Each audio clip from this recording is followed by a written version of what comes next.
Okay, so shouldn't be too long. Let's go. Oh, wow. Okay. All right. I guess we're here. Let me put this one over here. Oh, okay. No, like I was gonna say, I don't think anyone's watching. Shouldn't immediately. It doesn't seem to make sense. All right, so.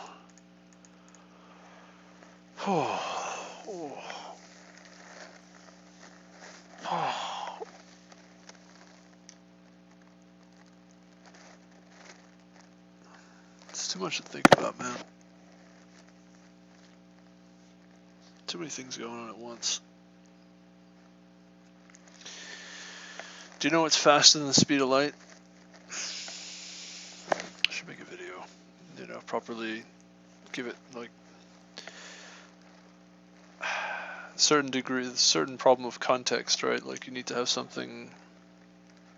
If you want to say something, it's got to be like just that one thing, focused on that thing. But while we're here, I'll say it at least once. So it's faster than light is thought, because it can take you anywhere in the world immediately. Can be anywhere in the world from where you are in the universe, excuse me, not just the world. Your thought can go to any part of the universe immediately and take you there too, which is interesting. Whereas the speed of light can't.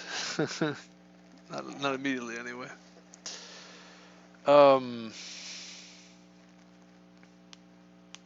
Yeah, so if you think too much, you can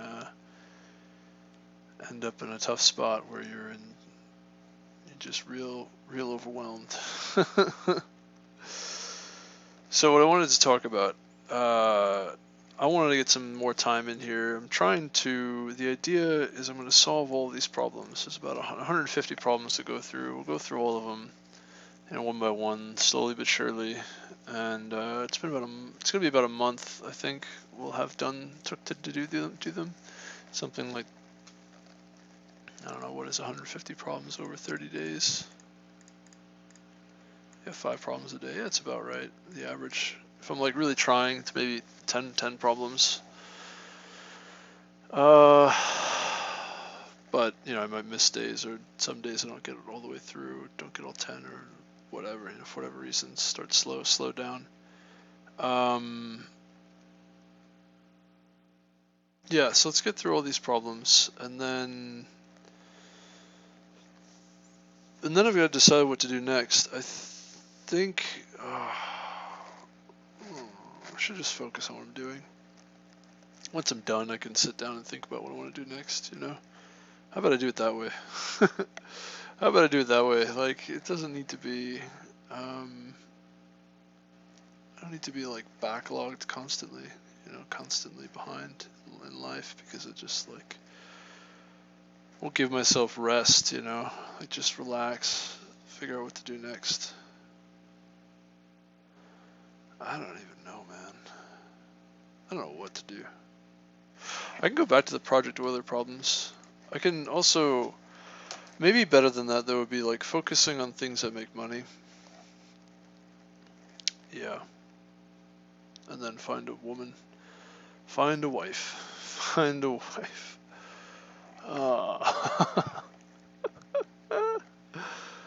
Yeah, that's good. It's good.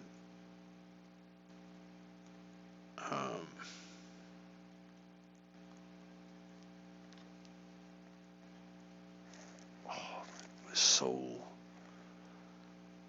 I want to build a house too. I want to move to Tennessee. I got my family here. I don't want to move just yet. If I'm making enough money to help them out, then I think I'll move. Oh my goodness. Oh.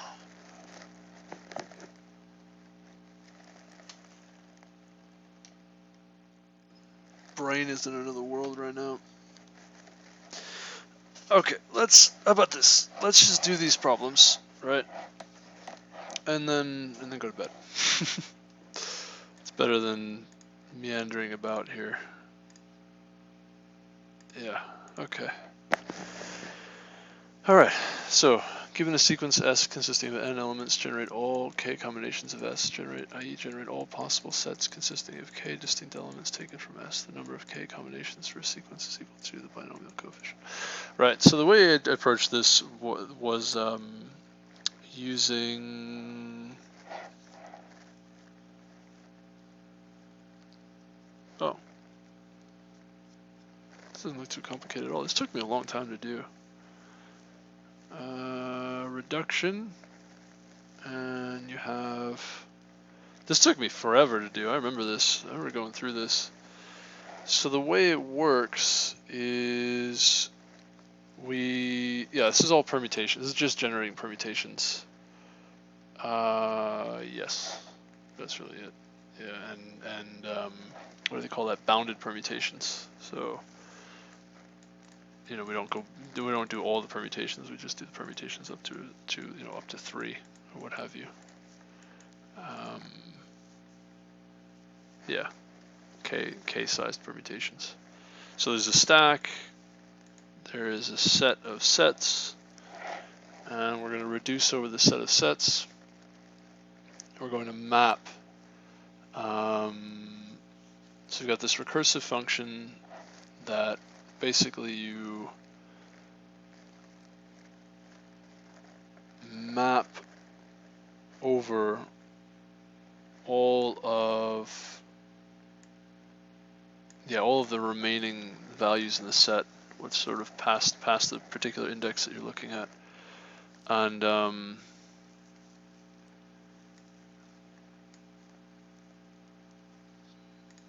have this stack. You push the new value onto the stack.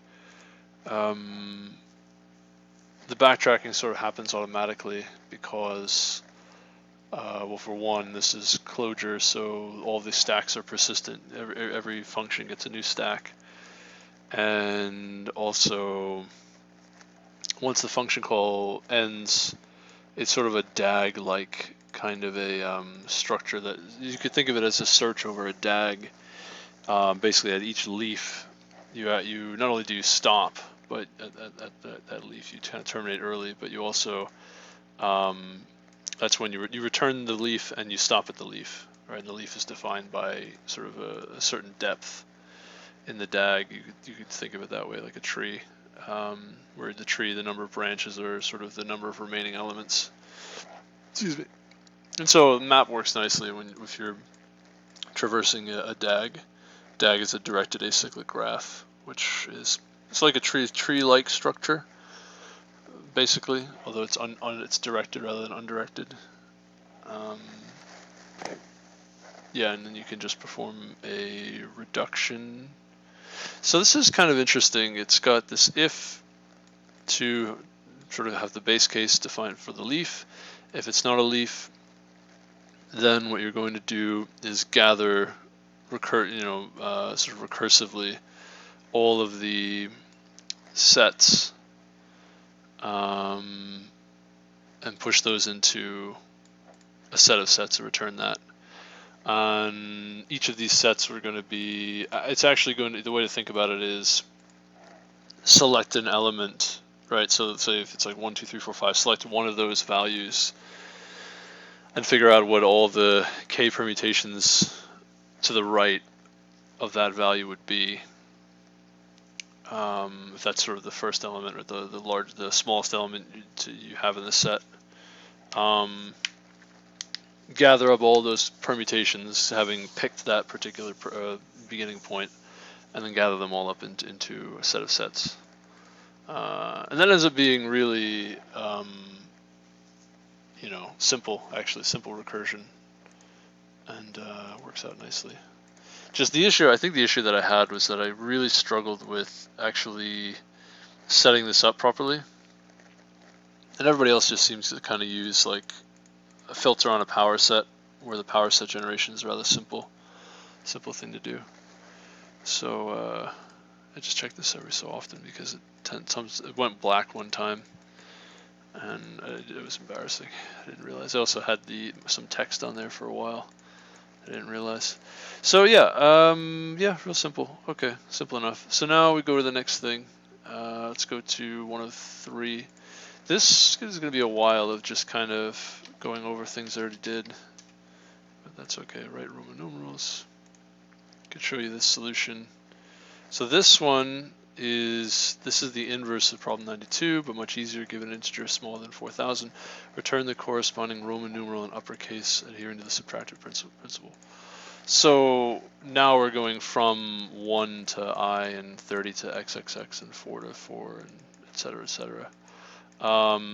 The way to operate here is, or the way that I decided to do it, there's a few ways to do it. Actually, I was going to look at the solutions. I wanted to do it with you guys, or with the online live.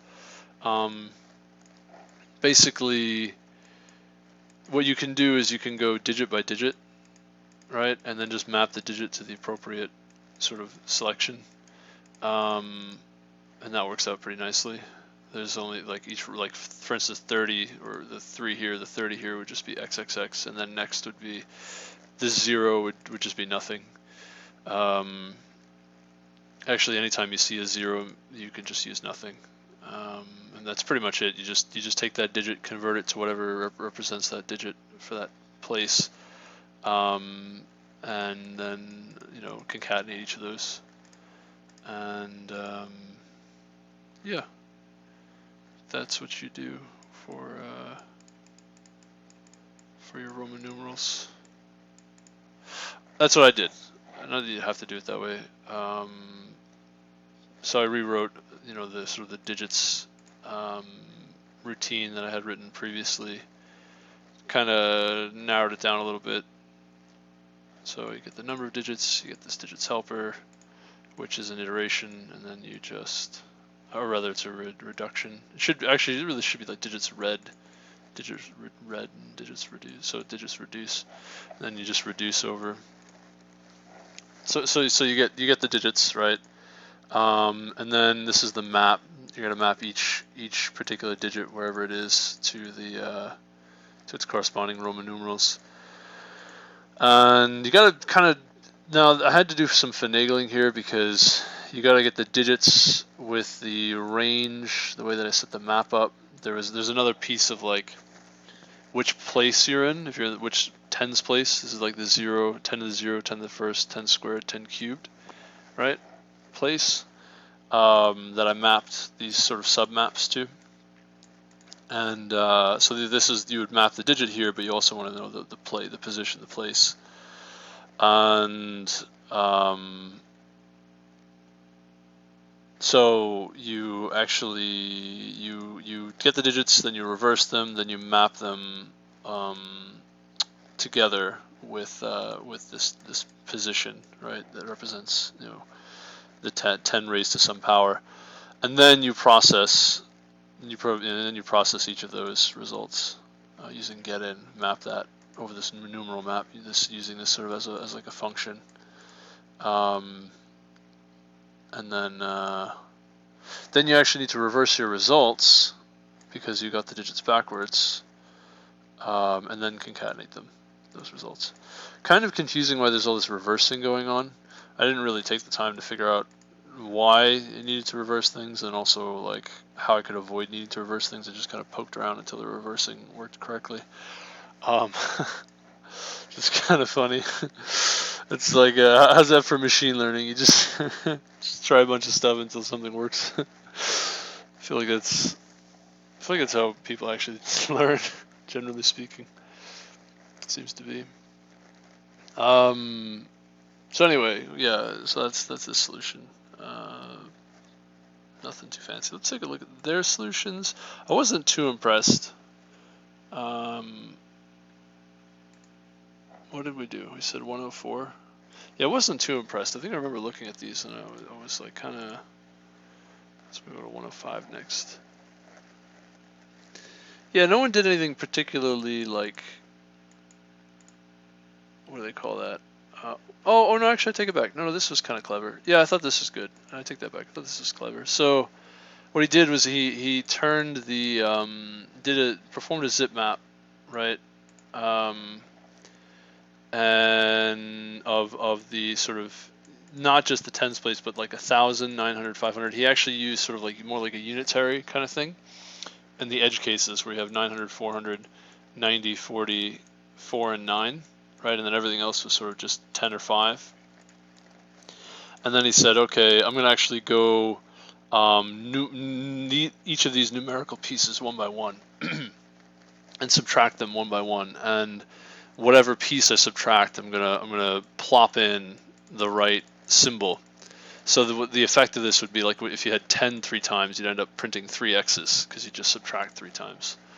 And if you had like 100 3 times, right, subtract 100, right? So actually pretty clever way to do this, in my opinion. Pretty clever. I was actually impressed with this. I take it back. Yeah, I was impressed by this one. Everything else I didn't really care for, but that one I thought was pretty good. Yeah, I like that. I thought that was actually pretty good way to do this. I mean, I didn't particularly appreciate that he used a loop, right? I'm trying to avoid using loops. I think it's sort of non-functional in a lot of ways. It's more of an imperative style. So I was a little less impressed by that, I guess. But you could have done this recursively, I suppose. The same thing. Yeah, I don't know. I'm not sure if there's a lot of value in like renaming this as a function and then calling it, recursively. Because technically you could take all the loops that you want and turn them into Y combinators, like recursive Y combinators. So there's kind of no point in really like holding to that rule, like not to use loops anywhere. It's kind of weird. It's kind of silly. Like, I don't know. I'm not sure how I feel about it. Like yeah, I'm a little uncertain about how I feel about it. Because it seems to defy the notion of functional programming a bit, but at the same time, it's not really true. So I'm a little conflicted about it, but I try not to use loop if I can.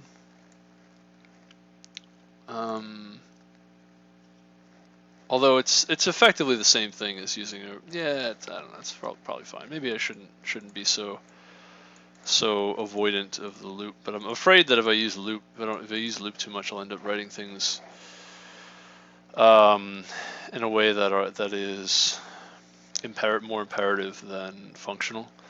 But the thing is, I can write imperative code way faster than I can write functional code. Like my mind is way more attuned to that. I'm way more sort of accustomed to that. So, some things to consider there. I don't know.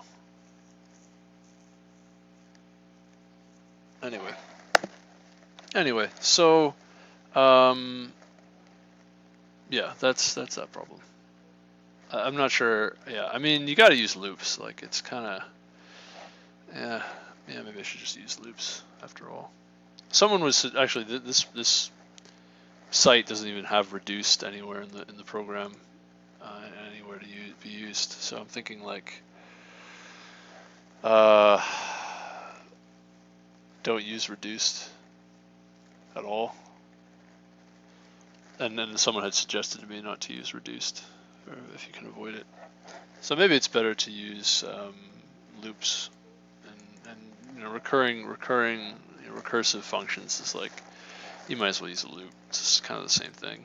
It's not really saving anything by turning it into a function. It's kind of ridiculous. All right, let's go to 105 next. That was 104, right? Numerals 5. Yeah, let's just move right along here. Identify keys and values. Given an input sequence of keywords and numbers, create a map such that each key in the map is a keyword and the value is a sequence of all the numbers, if any, between it and the next keyword in the sequence. Oh yeah, so I did this in kind of a brute force-ish kind of way. Basically, I said I did it like really almost explicitly, where I said, look, if it's a keyword, like we're gonna reduce over these values, right? And if there's a keyword, then we're gonna make that sort of the next thing to consider. So we'll have this reduction function, and that takes what are these things? key, and what do you want to call this?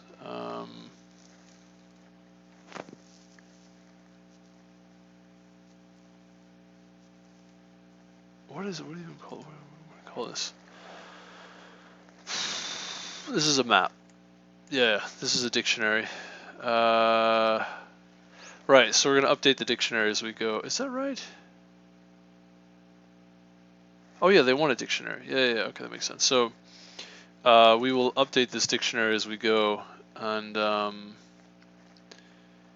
start with an empty dictionary, update it as we go, reduce over using the dictionary and nil, and then basically what you're going to do is when in your reduction, this will update, and it'll basically keep the previously found keyword, and it will make use of that keyword. So it'll use that keyword in the map, and so it'll update the map with an empty vector at that keyword, right? And then what is going on here? Wait, that doesn't look right. Oh yeah, okay, right, got it. Sorry. This is I was a little confused for a moment there. It'll update the map at that keyword with an empty vector, and then it will pass that previous keyword, right, as sort of this parameter. And then if it is a keyword, you basically select that keyword and you sort of put an empty vector into the map. If it's not a keyword, then you're going to use the previous keyword, right, which you unpacked here, and you're going to conjoin, right? You're going to push. You're actually going to associate with that at that key a new vector, which you get what's at that vector at that key from the map. If it's nothing's there, then you just get the empty vector. Otherwise, get the vector that's there, conjoin v to it, the new value, and then right, associate, right. So you basically update that. Update the vector at the previous key, and pass that key again, right? So you don't update to a new value, right? So you do this as sort of like a really explicit way, kind of like it's like sort of very brute force. And that's it. And you just update the set that way, the hash set or the hash map. Yeah, update the map, the dictionary that way. And just real simple. There were some other like more clever, I guess, ways to do this. I didn't really like the other ways that other folks did it. I thought they were a little bit like overkill.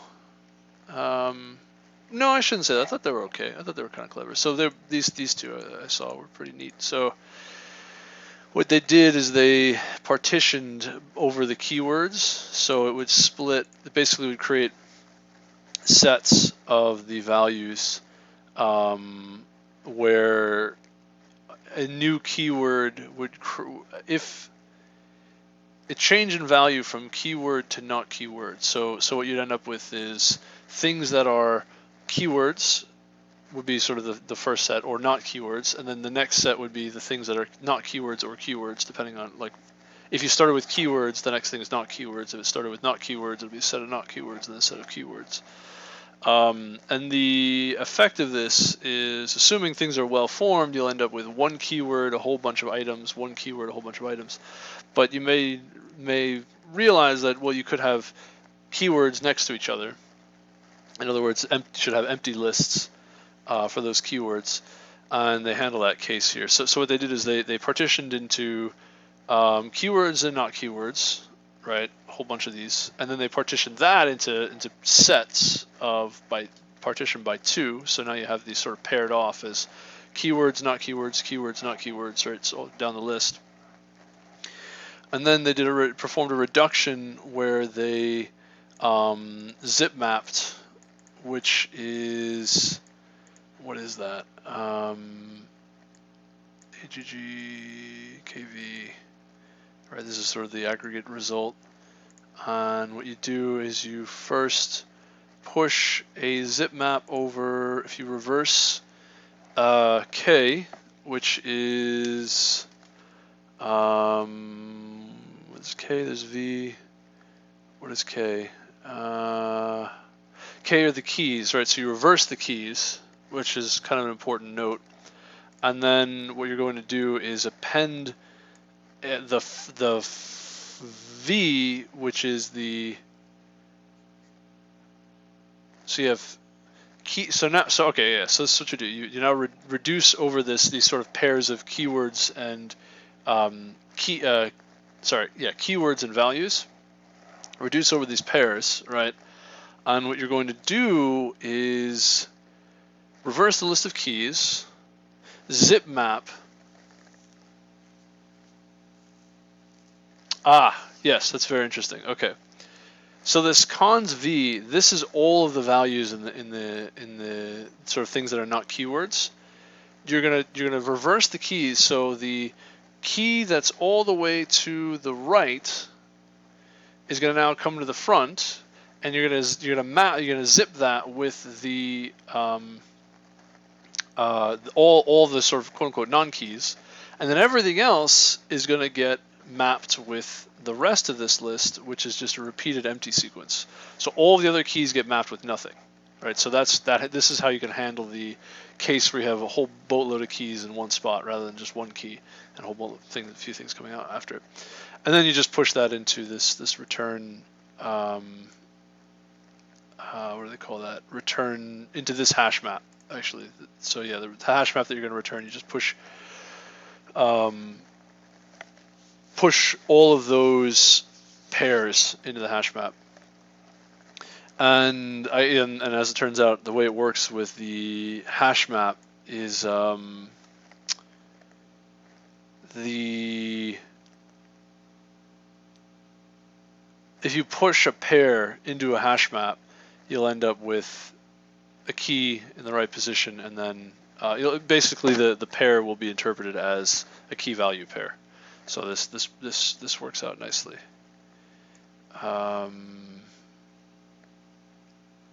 Yeah, it's a pretty interesting zip map. Basically just combines these two one by one into a sequence of pairs, and then this into will push all the pairs into push all the pairs into this return value. And so you have the key value. So yeah, that's it. I mean, that's really what you end up with, right? That's all you need. That's what they want.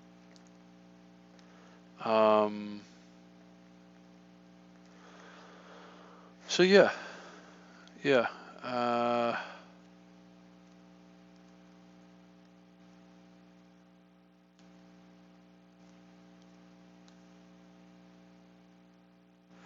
That's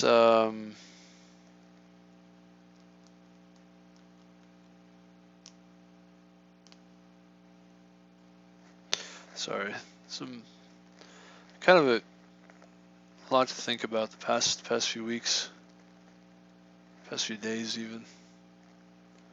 It's really like painful things to think about. Jeez, man.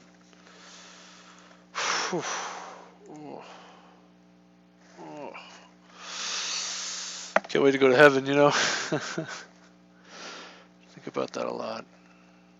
Think about that.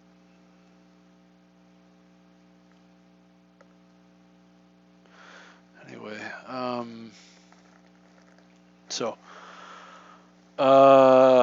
yes, so that is right. So I thought that was a pretty good solution too. I thought that was kind of cool, the way they did this. They both did kind of a similar thing. So you basically partition the values in such a way that you can sort of do some clever partitioning and then zip the partitions afterwards to build your hash map, the desired hash map.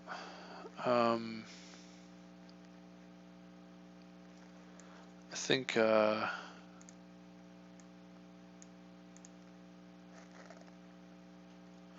What was I doing? What was I saying?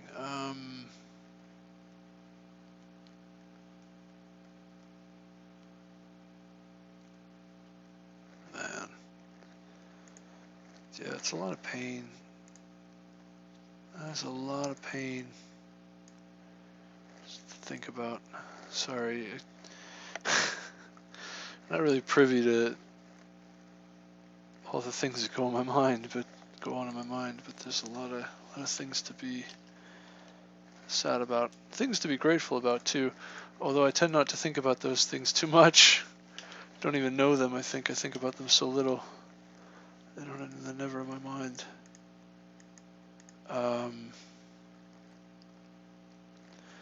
Anyway, so what is this submitted by? What is that? Oh yeah, that's the person that made the question. Yeah, cool, very cool.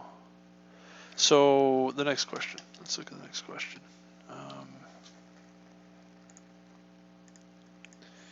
So we have, now this is a very interesting question, and this took me forever to solve. Oh, that's satisfying. Having finally solved it, and it's not even that hard. It just really took a long time. The solutions will show you this a much better way to do this, or at least you could make the way that I did it way more compact. So I'll explain. All right, given a pair of numbers, the start and end point, find a path between the two using only 3 possible operations: double, half, add 2. Find the shortest path through the maze. Because there are multiple shortest paths, you must return the length of the shortest path, not the path itself. Okay, so yeah, this is a very interesting question. What you end up with is, so you have a starting point and an ending point, right? And you have 3 options. You can double the starting point, you can double the value, cut the value in half only if it's even, excuse me, or add 2 to the value. And this is,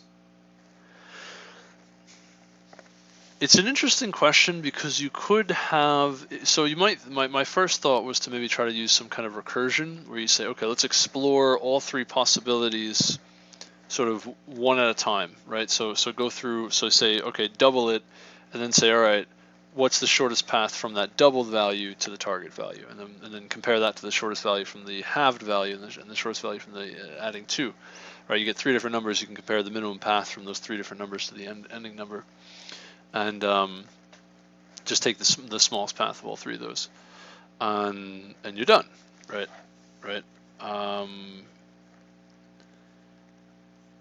So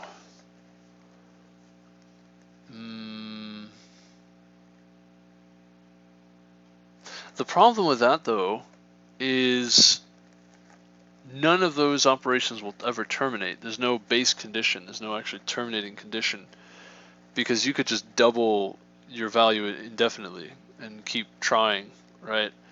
So you have something of a problem, because you'll never return from that. Trying to find the minimum, if you're trying to find the minimum, if you're trying to recurse, if you try to find the minimum path from that doubled value, and you double again and then do the same thing and try to find, right, you never actually terminate unless the value, unless you actually hit the value doubling, unless just doubling is the minimum path.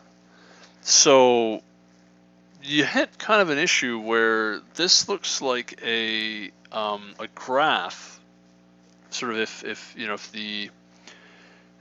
a what do they call that? A connection between 2 nodes, 2 numbers would be, if you can sort of double, halve, or add 2 to get from A to B, right? That defines your what do they call it? Links on the graph. There's a name for that. The connections on the graph. If that's how you define the connections on the graph, then you're looking at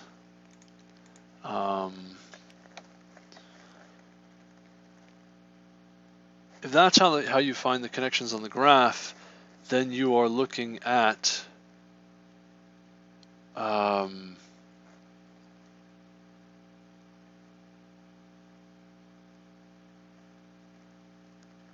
you're looking at an infinite graph, right? Your graph is infinitely long, and it's directed, but it's not acyclic, right? Because you can double and then halve, and you go back and forth. So there's actually cycles in here. It's an infinite graph with cycles in it.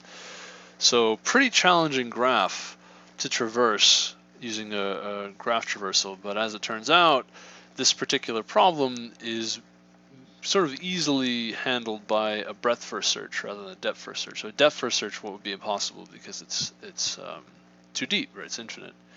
But a breadth first search works out nicely. Basically, you can just keep sort of increasing the set of values that you've seen so far by applying these three operations to every value you've already seen, and increasing the size of the set, but using a set, so that way you don't any values that you've returned to, you don't count them again. You don't iterate over them again. You just iterate once through each what do they call that? Once through each step.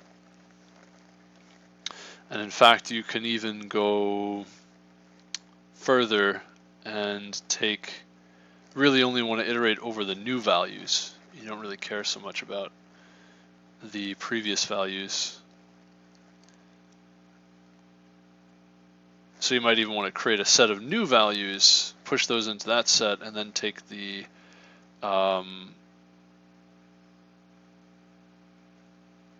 actually take a set difference of what the previous values, remove all of those from the new set.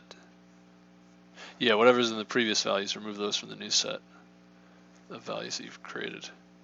So that way your set remains relatively small. It doesn't actually stay that much smaller, as it turns out. I think even doing that, your set will more or less be exponentially, it'll increase exponentially. So at each step it'll be sort of a multiple of 3 or 2. And removing the previous set, even if you remove the whole thing, you only remove half the elements. So, not half the elements. You can. How does that work? Yeah, that makes sense. You only remove half the elements, so you're still on an exponential curve. You're just one iteration sort of smaller. Yeah, so it doesn't really help. So the set's gigantic. It's always going to be gigantic. It doesn't really matter. You just push the new values into that set. And then what you want to do is check, does this new set have the value we're looking for? And then all you've got to do is just count each time you increase the size of this set, each time you take a step. You just count, keep a count, and then so once you find the value that you're looking for, then you return that count, and you're done. That's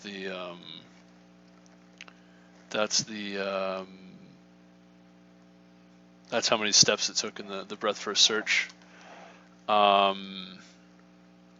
Yeah, and that's it. That's it. What was I saying? What was I getting at? So, yeah, man, my mind lately has just been like under assault. Oh, it's like demons, you gotta call it for what it is. Demons. But not just demons, like I'm not even sure, I'm not even sure of myself, like these decisions I made growing up. It's like I don't know if those are the wrong decisions, I keep feeling like I made the wrong choice, but I don't think so. I'm just really confused, really uncertain, confused, and conflicted, and frustrated.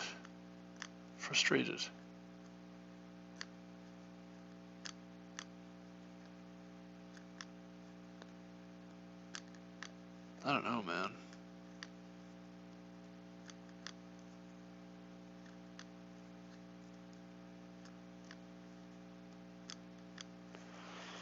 Oh.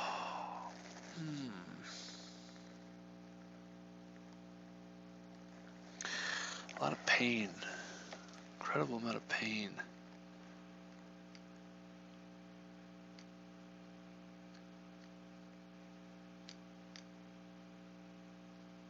Wow. Oh, it could be a lot worse.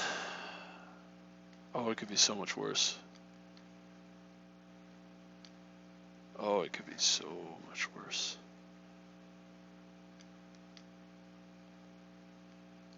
Yeah.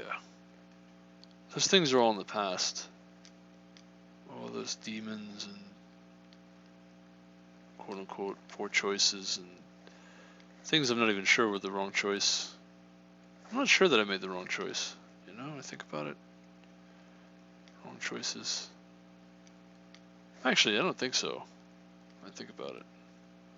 I don't know what the right choice was, but the choices that I was thinking about making, they were not the right choices. I'd say some of the choices that I made were not right. But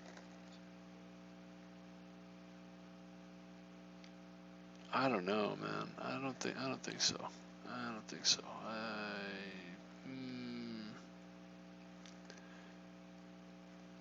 There were definitely a number of choices that were wrong, certainly.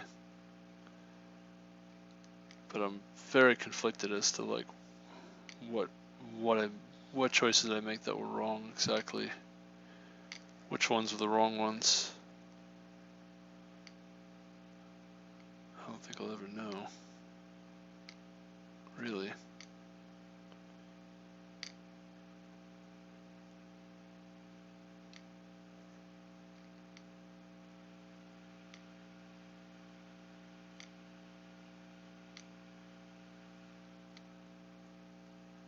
I don't know, man. I really don't know.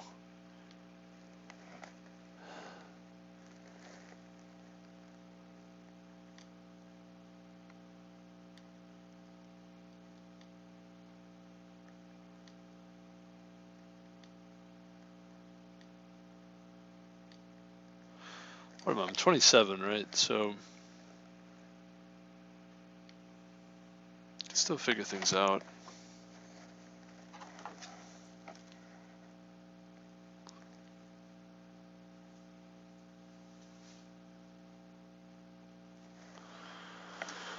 I don't know. Just say I don't know. I know there were some things I did that were wrongs, definitely. But some of the choices that I think I'm like sort of haranguing myself about, beating myself up about, I don't think they were wrong. You know? Some of them, no. No, I don't think so. Some of them obviously were wrong. But some of them, no.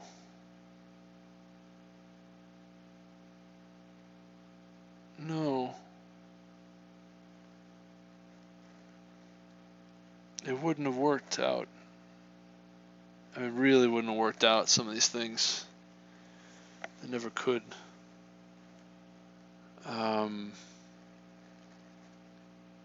some of these things that seemed to be wrong decisions were more like the compounding effects of very terrible decisions previously. Right? Not really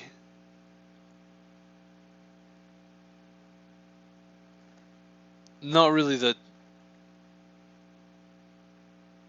how do you express it? Things that looked like wrong decisions were more like the result of compounding of previously wrong decisions, that if I hadn't made the first incorrect decision, the thing that looked incorrect, which was actually correct, would look correct.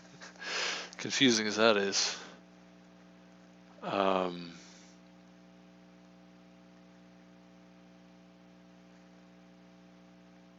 Makes my head hurt thinking about all this.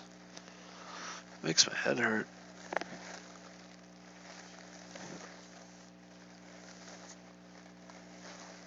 I mean, I can't go back in time, right? So it's not really too much point thinking about this too much. Because I know the way now, right? I mean, I know the way now. You've got God, you've got Jesus, and you got to give yourself to God, right? Let God guide you, right?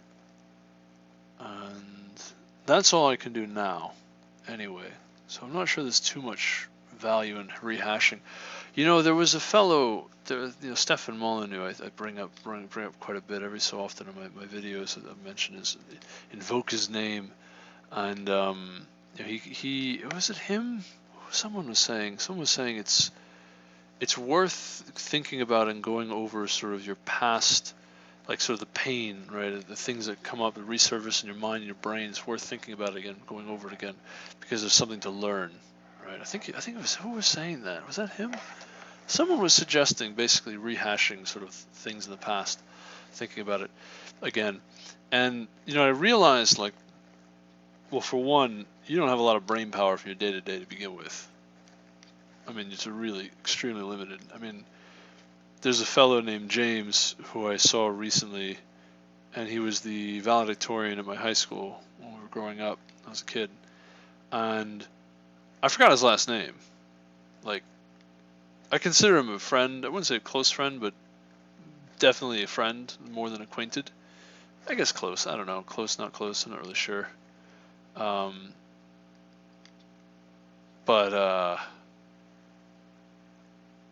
I don't know. I mean, I should say close enough. Close enough. Let's just say close enough, friend. I gotta maybe stop using that phrase, close, not close. It's like it's like ranking your friends. It's like not a good idea.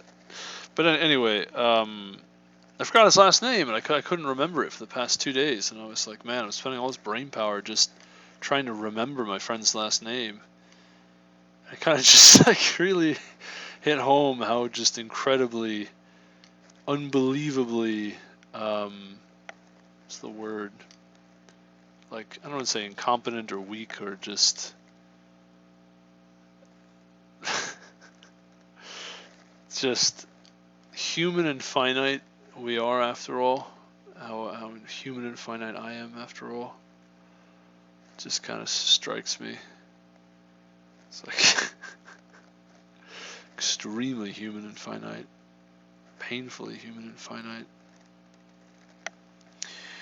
But anyway, yeah, I've been thinking about this, like, going over your past, because it's suddenly have a blast from the past, I suppose. There's been a lot of things I've been thinking about, a lot, dwelling on like a lunatic, things in the past that are in the past. I mean, they're in the past. I mean, even after I finish this word, it's in the past. Yeah, I don't really have a lot of time to dwell on those things. And right, and when does thinking about it become dwelling on it? Like, is there really that much to learn? Like, is there anything to learn? I don't think so. I mean, I think realistically, thinking about these things are just going to make me miserable moving forward. I don't know why. I do know why. I mean, yeah, I don't know. I mean, it was Stefan. I think it was Stefan that was suggesting this. I think to remember, I don't think he's a Christian. He talks about like being libertarian and non-aggression principle and all that stuff. It's kind of this like secular, I don't know, view of morality to try to kind of justify, build a foundation of morality that's secular. It seems like something like that. And I gotta mention that a lot of the things he says and does are not informed by God, right? Like, they're not biblical, these things. I fear God's being wisdom, so anything that's not biblical is unfortunately not wisdom, as much as I appreciate what Stefan does. So I would suggest, actually, I probably shouldn't do everything he says. One of those things, I think, continuously taking a spelunker into my old and painful memories, which, I've been suicidal many times in my life. That's probably not something I should be doing. like just bluntly, just outright. Like, it's just not a good idea. considering what that means, right? To go back to that place. Yeah, that sounds like a terrible series of it's a series of, yeah, it sounds like a terrible idea. Should just let all those things kind of fade, I think. Fade on my way to heaven kind of deal. Just the way as the Bible intended initially. As God intended initially, right? Just say the devil got you good, and that's it. Devil hits you where it hurts, and that's it.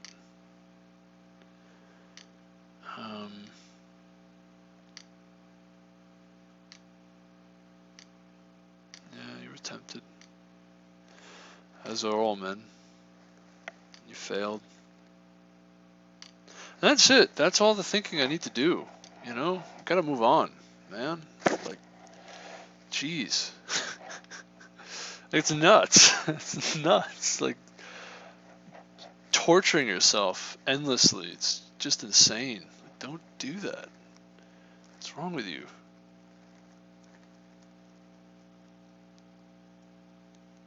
I don't know how I'm gonna find a wife, man. I don't know how that's gonna work. I'm terrified. You figure that one out. Yeah. Also kind of just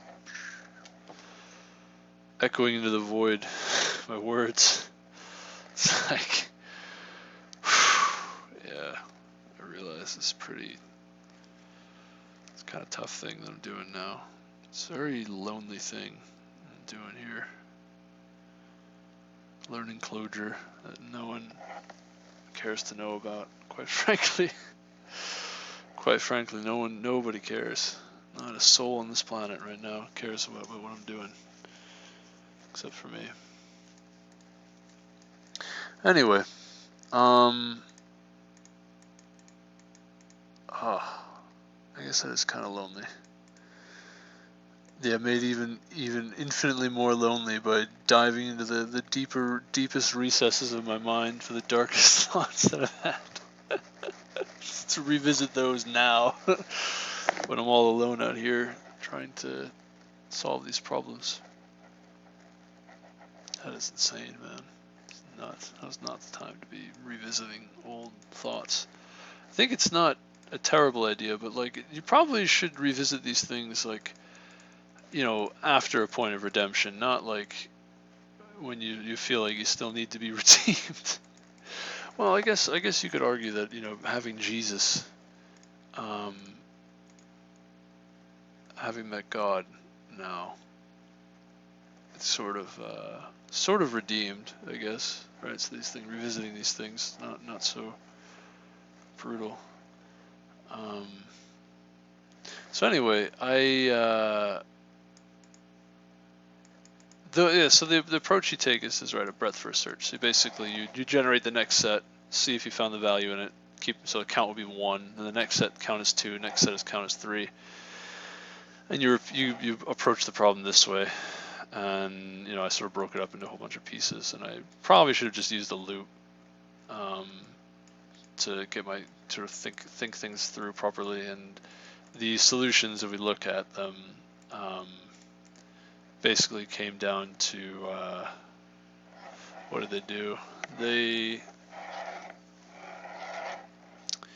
They took that idea and just made it a little more compact.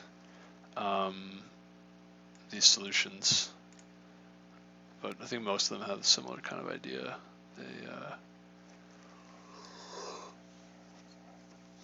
Excuse me.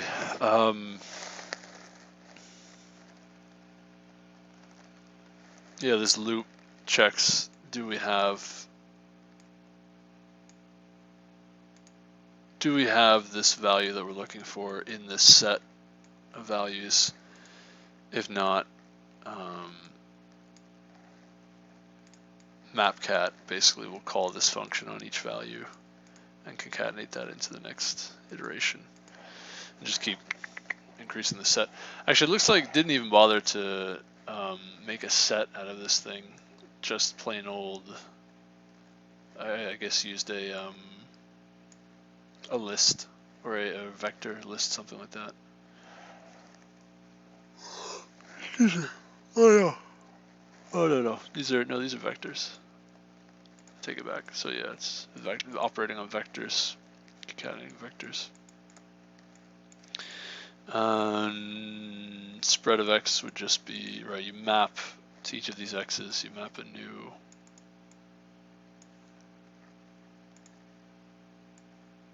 yeah, that's interesting. So if it's even, you can get this extra one, otherwise it's just these two. You concatenate all those into a single vector, and then concatenate all of that, and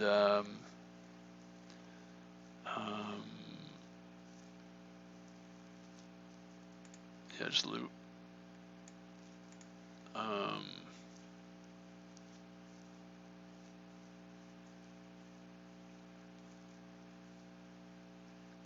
Until you see the value, find the value.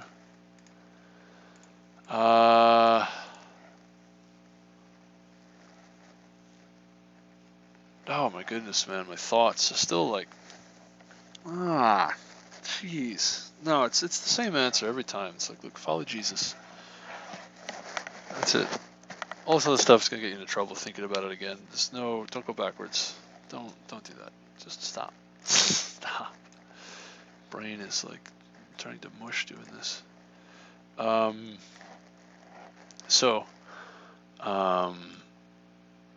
Continue here. Yeah, that's it. I mean, like I said, right? You just kind of keep pumping out all these values, concatenating and so on. Way more succinct than what I had. So I wanted to point out it's a pretty simple thing. There's kind of no hope to this algorithm, though. It's extremely it's exponential in time. Like if it's a very long sequence to get to where you're trying to go, you're kind of stuck. Yeah, exponential curve. Yeah. So I think we'll go to the next problem. Is that 105, 106? Go to 105, 106, 107. Simple closures.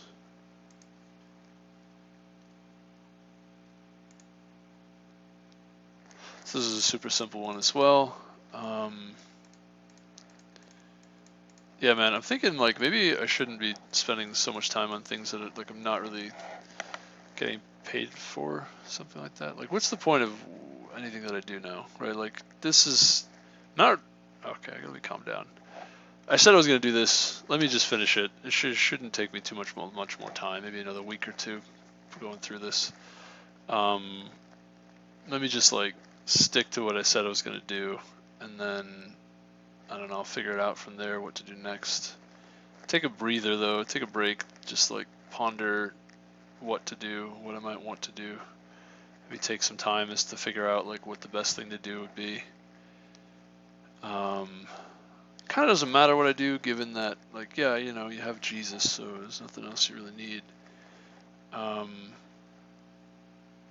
But at least give myself some time. I think, yeah, there's a bunch of stuff to think about. I think it's not bad. There's a bunch of things to think about, and I have a job, so I don't need to like do anything rash or crazy or rush into anything. Just kind of take it slow. Let's take it a day at a time here. Anyway, so lexical scope and first-class functions are two of the most basic building blocks of functional language, like Clojure. When you combine the two together, you get something very powerful called lexical closures. With these, you can exercise a great deal of control over the lifetime of your local bindings, saving their values for use later, long after the code you're running now has finished. It can be hard to follow in the abstract, so let's build a simple closure. Given a positive integer n, return a function f of x, which computes x raised to the n. Observe that the effect of this is to preserve the value of n for use outside the scope in which it is defined. Can be hard to follow in the abstract, so let's build So let's build a simple closure. Given a positive integer n, return a function f of x, which computes x raised to the n. Observe that the effect of this is to preserve the value of n for use outside the scope in which it is defined.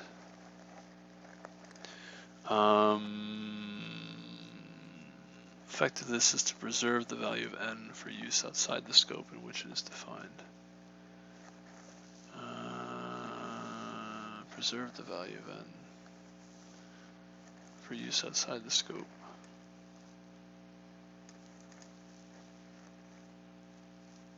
Preserve the value of n for use outside the scope. Oh, I see. Okay, understood. So the idea is that you have this closure. If you provide n, you return a function, but within that function you can sort of bind n, and they call that a lexical closure. Yeah, so it's in scope for this function, but you can then pass that function around your program, and it'll be bound that n will still be in scope no matter where you're calling it from, which is pretty cool. Yeah, so the way that I did this, right? So this easy, simple thing. I say, all right, so you just have a power function which returns another function, and this I'll call it power. And giving a certain x, you end up with x raised to the n, whatever n is. And I went ahead and said, all right, well, you'll just take the last of an iteration where you're multiplying by x, right? And so you'll end up with, starting from 1, like, so if n is like 5, you'll end up with 1 times x, then the 1, then x squared, x to the third, x to the fourth, x to the fifth. Right, because you increment n, and then you take x to the fifth. Now, the problem with this is kind of inefficient because you're generating all of these sort of in between. Like every single time that you call this function, you're going to generate this list and take the last one, right, starting from the beginning. Whereas you could have used a function that says, okay, multiply x across. Like, it's not that much less efficient, when I think about it, than the other solution. The other solution was just use sort of repeat x, and then take from that x n number of x's, and then multiply all of them, right? Apply this multiplication across to all those values. It's not really much more efficient because you've got to end up you're going to end up with a whole bunch of x's generated anyway, rather than each intermediate step here. So I don't know. I mean, I'm not sure. I think when you're using the power function itself, there are more efficient ways to calculate powers. This is sort of a just simple naive thing, and also there's other solutions that were provided are pretty naive as well. All right, so that was 107. Let's go to 108. Lazy searching. So this is an interesting question. The idea here is or was, you've got a whole bunch of sequences. I'll read it. So given any number of sequences, each sorted from smallest to largest, find the smallest single number which appears in all of the sequences. These sequences may be infinite, so be careful to search lazily. Right. So these are a whole bunch of sorted sequences, sorted collections, and you want to sort the thing. You want to find the first value that's the smallest value that's common to. So of the values that are common to all of the sequences, you want to find the smallest one. That's the idea. And you also want to be careful to do this lazily because these are infinite sequences, right? So you could be searching for a very long time. Potentially you may not even have a value. You may have actually these sequences are completely, if the intersection between all these sequences is empty, then they'll be looping forever. They'll never terminate. So yeah, that's pretty wild. That's like you don't want that. That's actually kind of a problem. how do you tell if infinite sequences don't ever intersect, if they're orthogonal?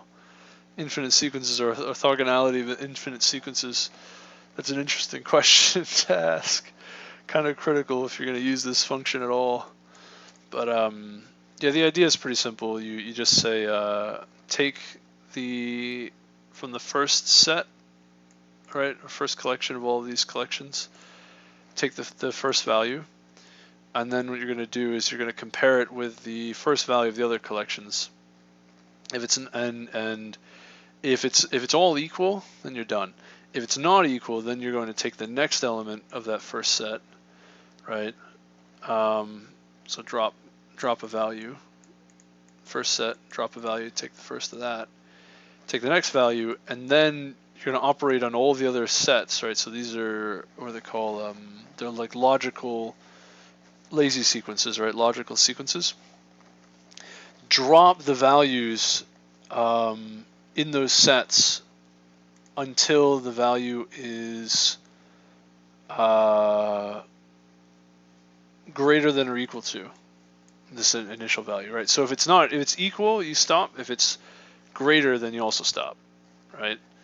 Because you obviously don't need to keep going because you're already either equal to or greater than. More values, you won't do you any good.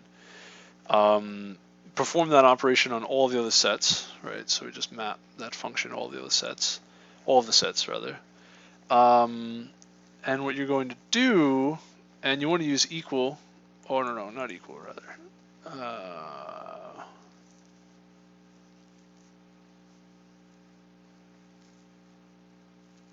Wait a second, does this work? It does. Oh.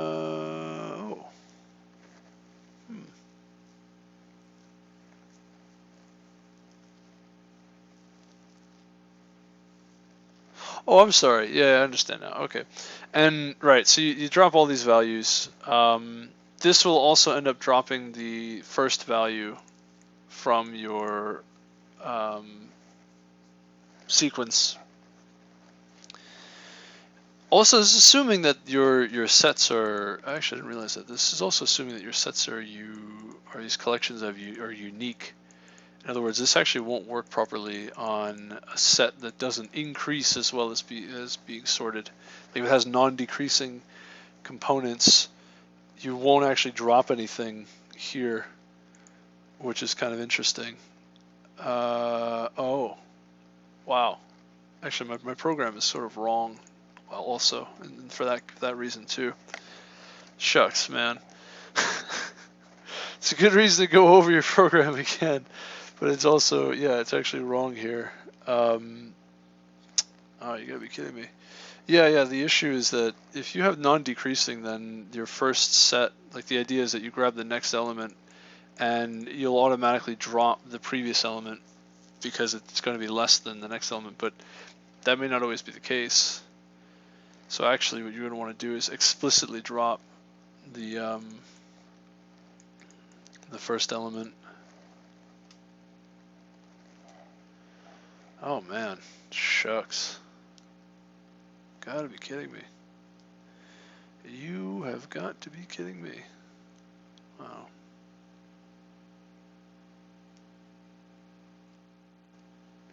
I wonder if we do this, if we drop one and then cons with drop one of first of arguments.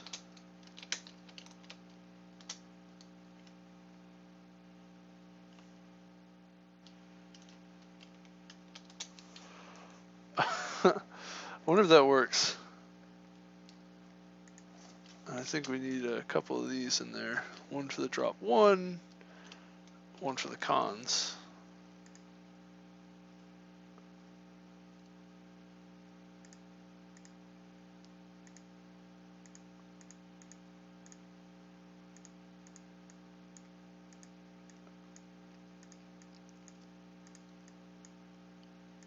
Oh, it works. Hey, hallelujah. Hallelujah.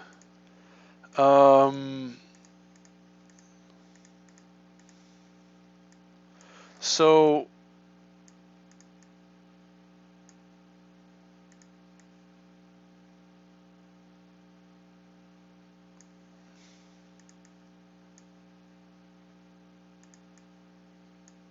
was I doing here?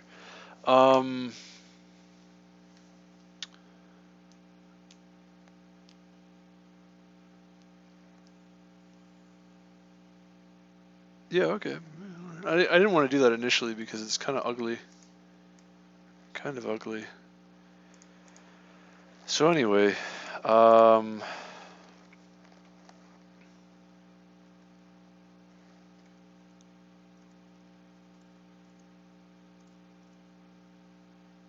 really simple solution, right? Don't really have a good way to work around the case where you have infinite sets that don't intersect at any point.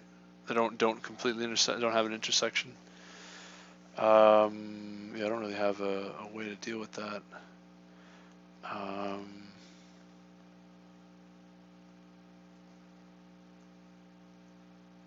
So anyway, we have, yeah, this solution works. It's fine. Don't recall if there was something else I wanted to see. Yeah, and everybody did some kind of variation of that, I think. Yeah, that's sort of what it comes down to. I don't know if there really is another way to do it. Okay, so crossword puzzle. No, 109. It takes a while just to go through all of this. Okay, no 109. Not doing that today. Don't know really why that doesn't seem to work properly. Also, doesn't find. Maybe it's this page is open source. I probably could even go like find it and find the error here and find the error and fix it. That would be interesting. It would be sort of a breath of fresh air, probably. Well, I don't know. I can even find the error for why I couldn't use. There's some Java constructs, some Clojure constructs that I'm not able to use. Could even find those. Excuse me. Fix them and send them over. Tell them I found these things. So sequence of pronunciations. Oh, this is an interesting question. Yeah, I'll very kind of easy question. I'll explain. So it says write a function that, or easier. I shouldn't say easy. I should stop saying easy, hard. Yeah, I was watching a video of a guy who was saying, guys will say, oh yeah, this is easy, and it's like, no, this is definitely not easy. I don't know why you say this is easy. What's wrong with you? Yeah, so let me stop using that. Because easy and hard are more of a function of familiarity, right? If it's quote unquote easier if you're more familiar, and it's quote unquote harder if you're less familiar. So we'll just say it's sort of doesn't require too much extra work. Let's just say it's simpler. It's a simpler problem rather than easier. Simpler is better way to express it. So this is relatively simple, the solution. So I'll explain the problem. So write a function that returns a lazy sequence of quote-unquote pronunciations of a sequence of numbers. A pronunciation of each element is the sequence. In the sequence consists of the number of repeating identical numbers and the number itself. For example, 1 1 is pronounced as 2 1s, right? 2 1, which in turn is pronounced as 1 2 1 1. So there'd be 1 2 and 1 1. All right. 1 2 1 1. Your function should accept an initial sequence of numbers and return an infinite lazy sequence of pronunciations, each element being a pronunciation of the previous element. All right, so this is definitely an interesting question, and I think what it comes down to is,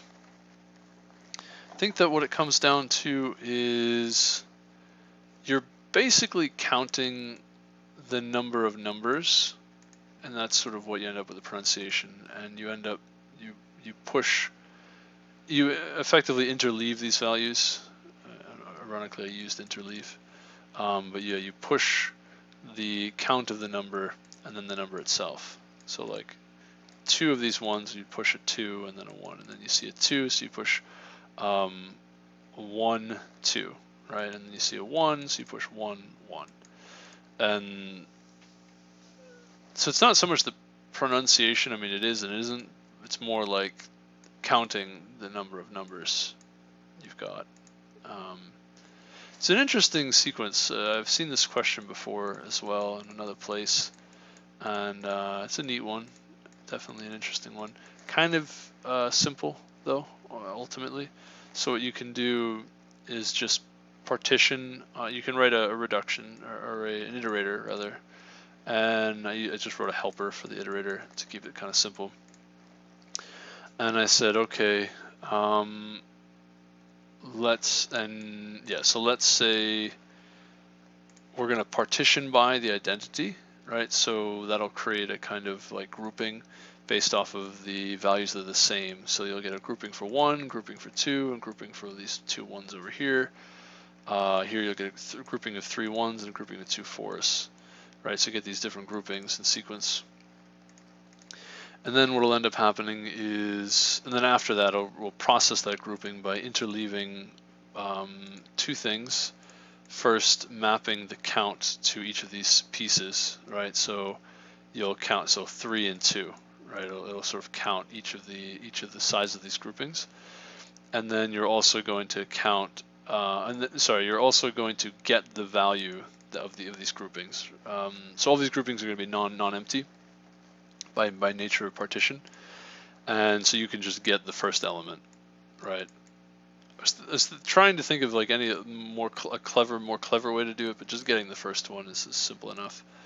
And then you just interleave the count with the whatever the value is in that group,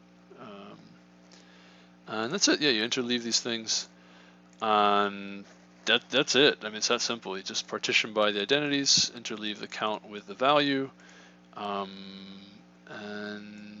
execute this helper in sequence, right, on each. So you have the initial set you execute the helper on, and then iterate and continuously apply the helper to each return set, and then you end up with a the thing to note here though is you actually want to lop off the first element, and the reason for that is when they say take 3, they want 3 applications of helper. They don't want the beginning value, which would only give you 2 applications ultimately. So if they take 3 from here, so that's why you want to use rest, as you want to say, because they when they say 3, they really mean 3 applications, 3 of these, right? These 3, not including the starting point. So it's kind of clear that you don't include the starting point. So that's why the rest is here. So you don't include this starting point. But yeah, really simple solution, and I don't really care at all for all the solutions. This is so straightforward. I mean, I could have just placed this right in here with the helper and really made this like one line. Ultimately, I didn't do that, but in theory, I could have. And yeah, everything else is kind of some variation of that. I mean, it's a pretty simple thing. Ultimately, yeah, maybe this is a good opportunity to use juxtapose.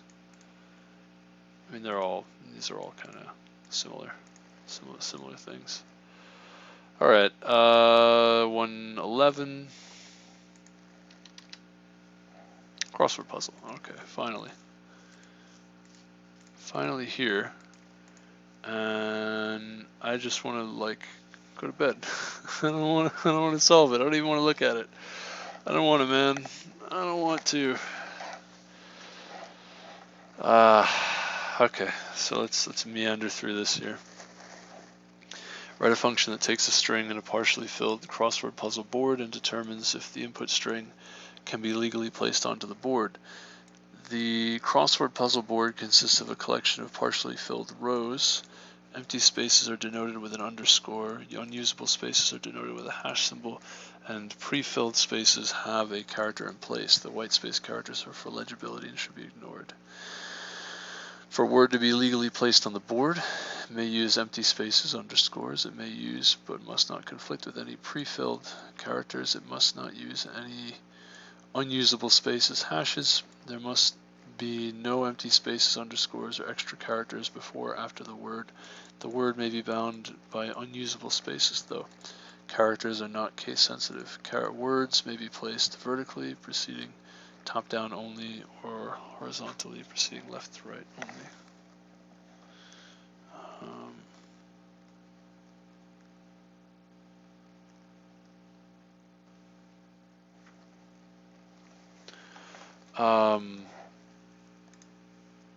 Pretty interesting. So there's a lot of rules here. So basically what they're saying, if we could try to sum it up, is that the word can be bounded, and actually you need some examples too to really understand what they're describing. So the word can be bounded, but it's got to use all the space that's bounded in, and it needs to be enough space, and you also can't sort of move through other characters in order to, you can't like erase other characters. You can use other characters, but you can't just stomp on the other characters. So there's sort of this pseudo bound from other characters, potential bound. So here you could put the would fit, and they say true, right? So even though you didn't use this space, it doesn't matter because this bound sort of creates a tight enough gap. So that's kind of an interesting interaction, because if this was missing, then the would not be accepted, and you'll see that here, right? So the, like C with a the THE is not okay, and then obviously you can't put THE here or here because you've got other characters in the way. So same thing here. So yeah, that's kind of interesting. I guess what you could do is maybe split on. I'm wondering how to solve this problem. I don't actually know. I definitely can do row by row, column by column thing. So there's definitely a also there's spaces everywhere here, right? Like the spaces are a delimiter. Yeah, those are delimiters. So we could build a grid and then also reverse the grid. To reverse the grid, we would just there's a way to do it that's like pretty clever.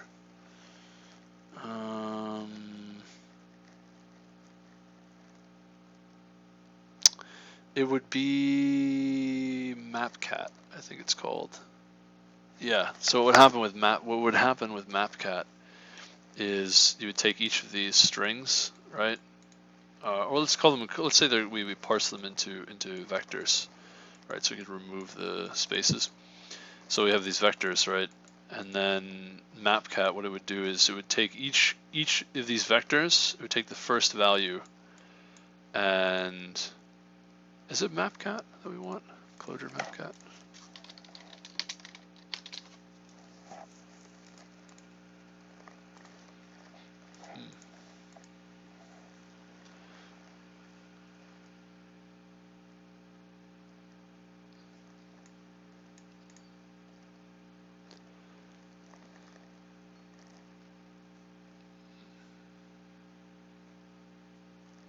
No, we don't want mapcat. We want just zip map, I think it's called.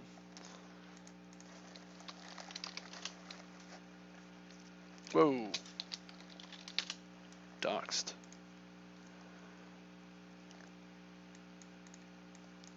No, that's not what we want either.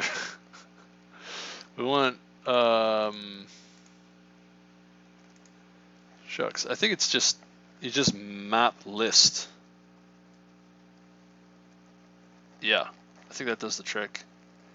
Yeah,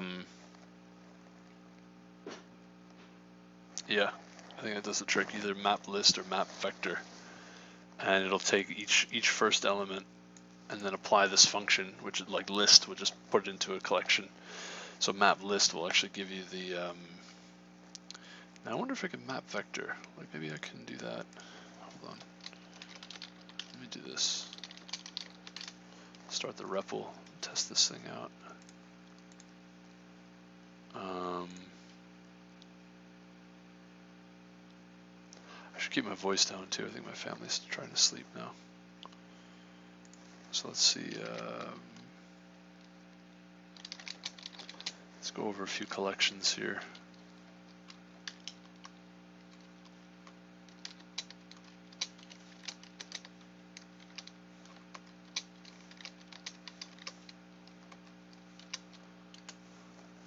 it does work. Okay, well, yeah, no, that's list.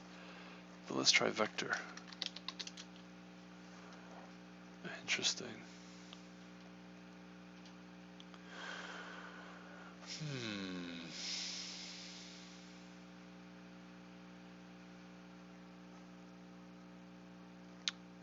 Could do something like this.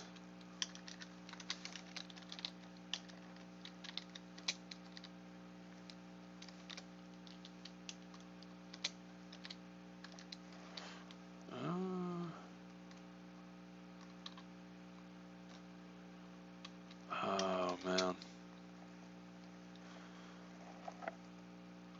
Does this work? No, I don't think so. That won't make sense. The way you'd have to do this is like, oh boy.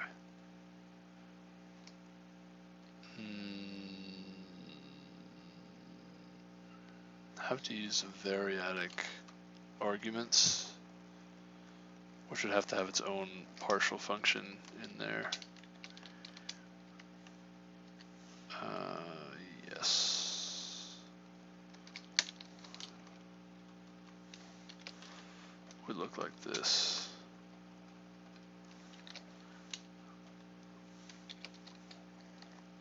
Apply to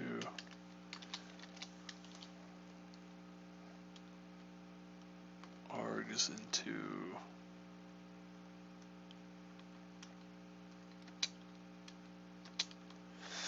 what are we doing here?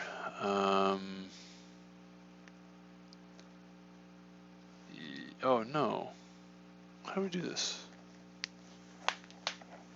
Oh no.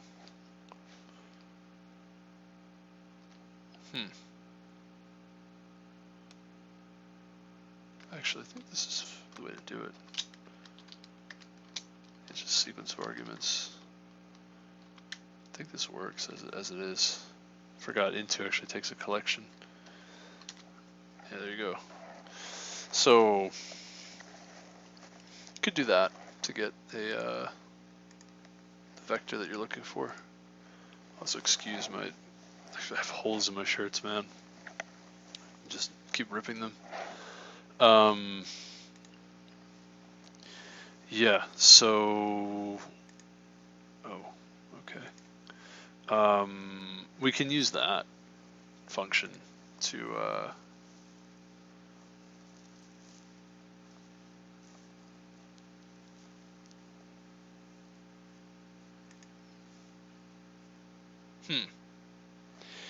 you'd want to, the tricky thing about this is that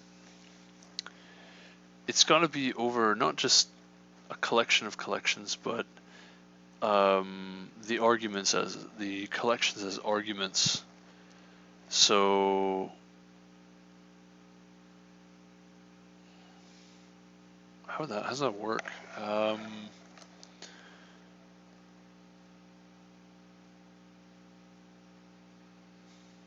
have to actually apply. So you could make this a anonymous function and apply the anonymous function over the sequence. I think that's the way to do it. Using, yeah, sort of two anonymous functions. That's fine. Anyway, so you can create the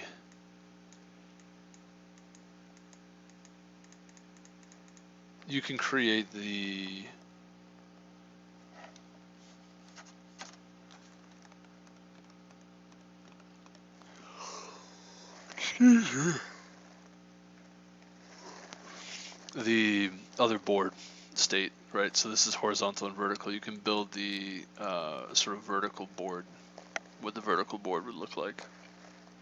You can build both cases by just applying that simple function.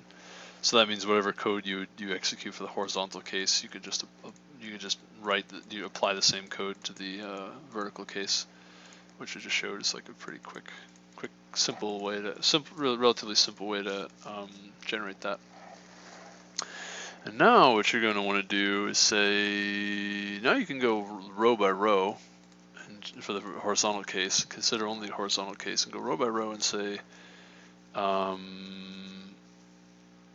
think the processing step you want to do first is like just process the board such that we're dealing with vectors, and we remove these spaces. And then what you can do is say, or maybe even strings. Maybe strings are better. And the reason I'm thinking strings is because you may want to split. No, you can partition by. That's fine. No, I take it back.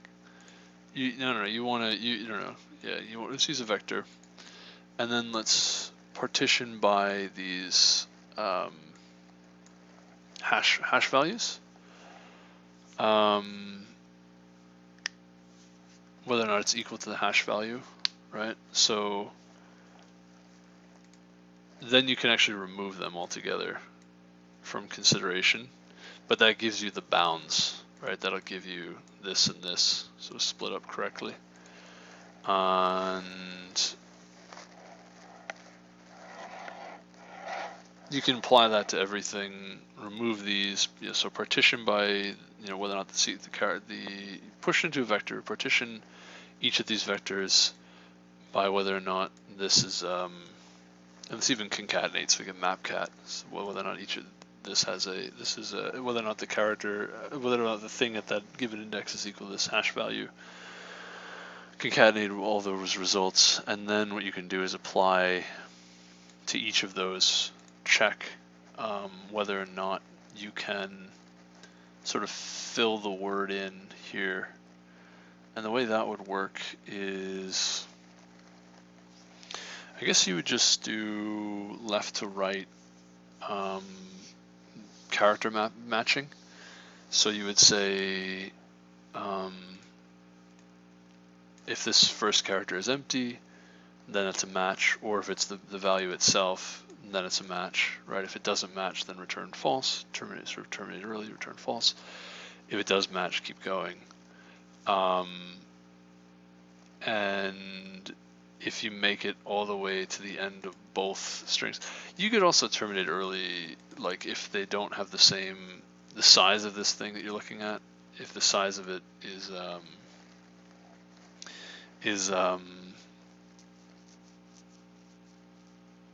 doesn't match the size of the string you're trying to match, then you can terminate early, and that way you don't even need to really perform a like a, what do they call it, check to finish the loop. You don't have to do that at all. You already know the size of the loop. You already know how big it's going to be, so you can just loop right through it, no problem. And yeah, that's it. That's actually the simplest routine. You just flatten and then map to each of those values, true or false, right? Using that function, that predicate, and a simple loop. And then if any of them are true, then you return true for the whole thing.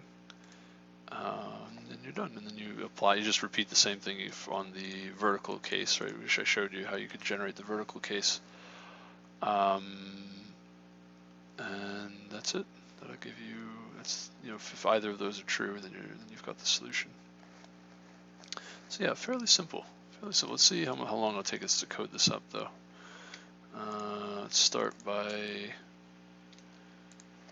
It's like I just can't. I don't know, man. I get this like, I don't want to do it. I just don't.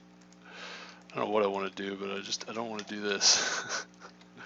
I mapped it out, I figured it out, but I don't want to do it anyway. Still don't want to. Just a kind of juvenile, like, desire to just do something else, quote unquote, do something else. What do you even call that? I don't know. It's called giving up. That's what it is. It's called giving up.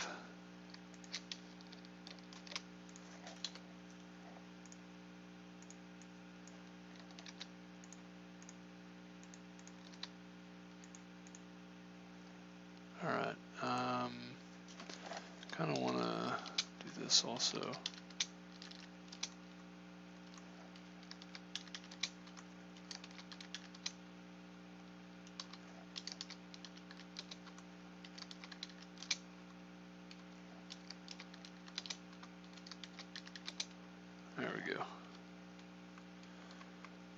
throw in one of these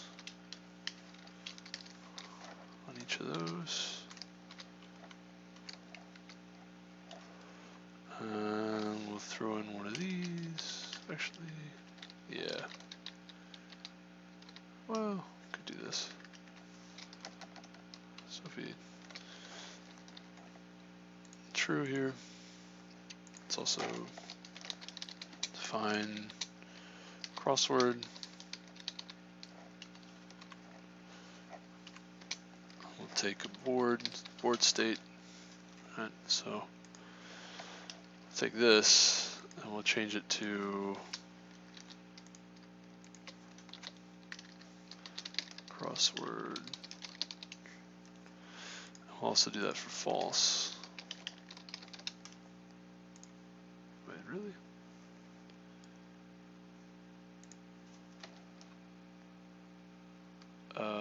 You're kidding.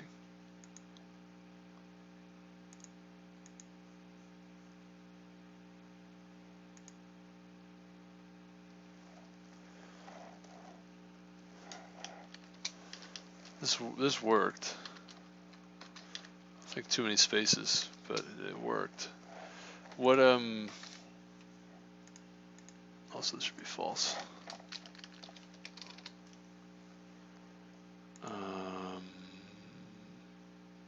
Maybe because there's two spaces.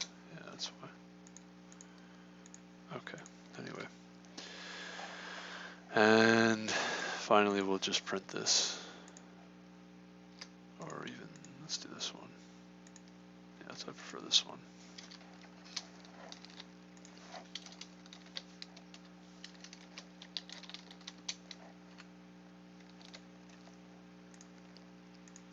Okay. This is just going to be a true or false thing, but yeah, we can try this. So there's a few pieces. We'll start with a let, and then we can define our functions. And we want generate vertical or rotate, or what do they call that? Rotate 90.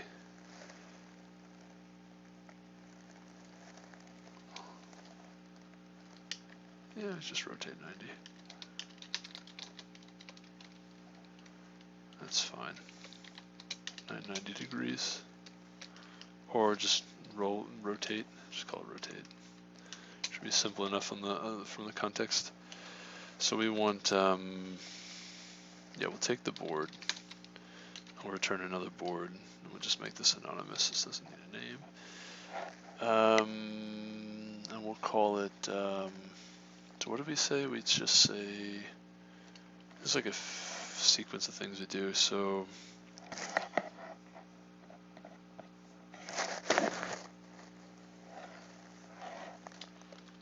Just say, what's the 2 vector of the board?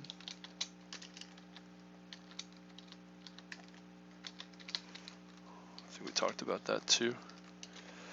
So what we're going to do is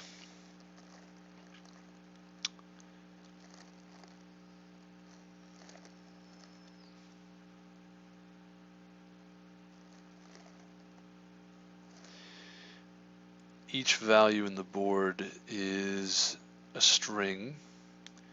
We want to parse that string into a vector. We can map on each string and create a vector out of that. The result, this function all over the board. And this function is going to be, how does this work?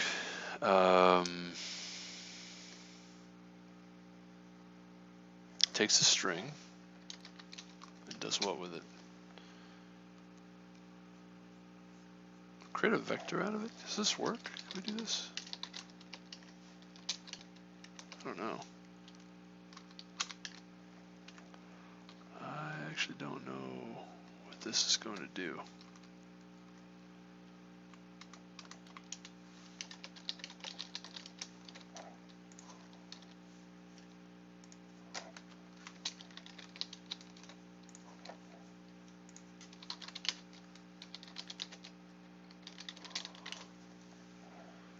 out.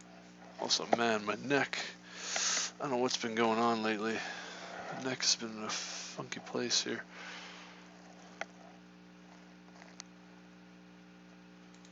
Oh, and then the string we're looking for.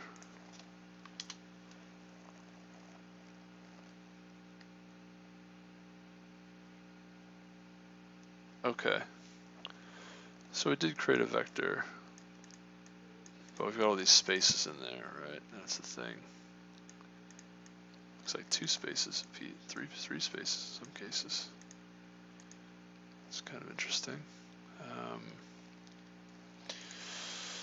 We can say first Clojure.string, or even just filter on the vector, or yeah, maybe we'll do it this way. Create a vector after, because we already got the string in there. String replace any white space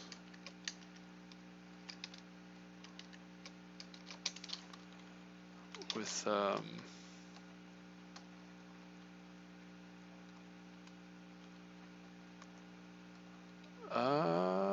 think it goes this way. I don't remember the exact way to do this. There's a name for that, the exact syntax here.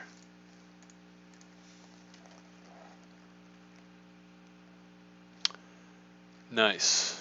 This was everything but white space. Perfect. Just one more. Okay. Nice.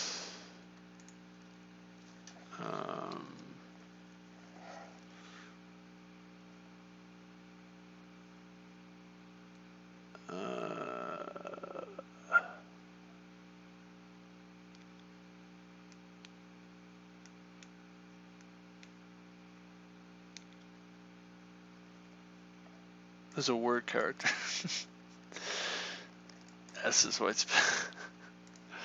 Nice. That's pretty funny. That's pretty funny. Okay, good. There we go. So the spaces just mean like it's just to separate out the values. But there you go. Now this is what we're looking for. Okay. Now what we want to do, so we create 2 vector, we rotate the board. What we want to say is, all right, there's going to be a few anonymous functions we map here to the board, but we'll start with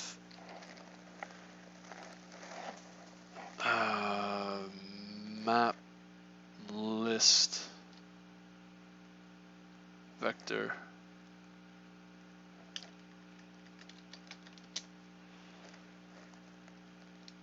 map of this function,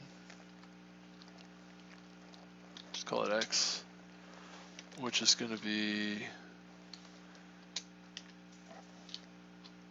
no, we kind of want this. This is better, I think.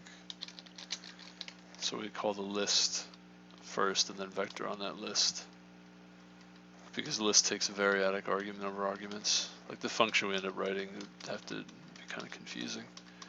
I mean, I guess we could write a function with variadic elements to it. I mean, you could do something like this. Watch this, something like this, which is function args, and then just vector of args. Like that works too. There's a few ways to do this syntactically. So you map this to the board initially, and then the board we can assume it's already in vector, sort of vector state. And then you just concatenate each of these.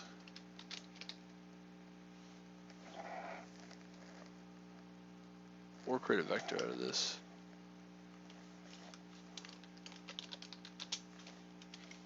Actually, I think that's all you need. I'm not really sure.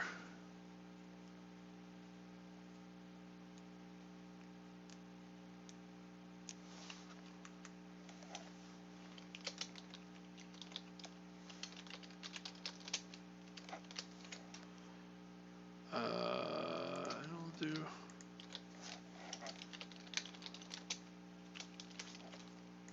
Do it this way. What do we end up with here?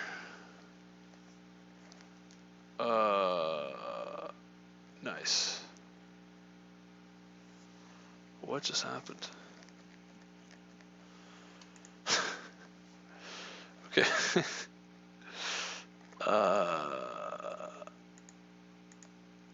Rotato the potato.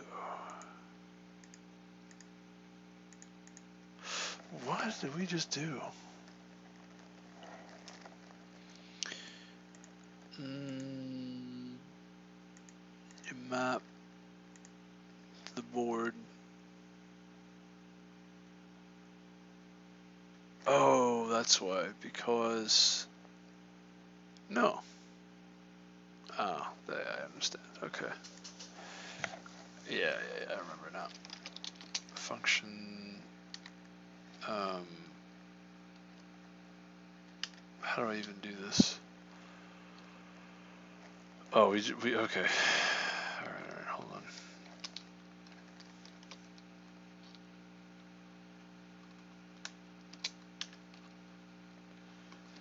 So there's this map function, and we want to say is apply this function over the board,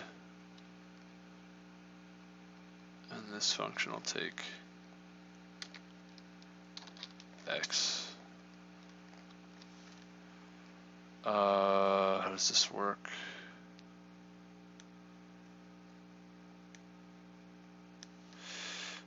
It's going to take a series of arguments, collections, variadic number of arguments,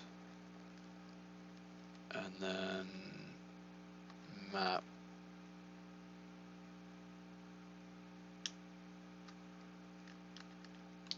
over those arguments, just map vector over those arguments. Is that what we're doing here?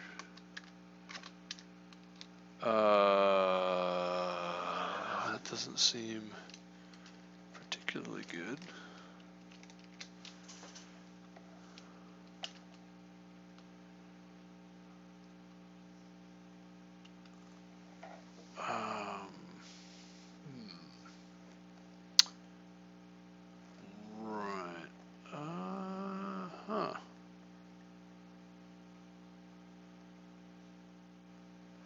This actually doesn't help us, does it?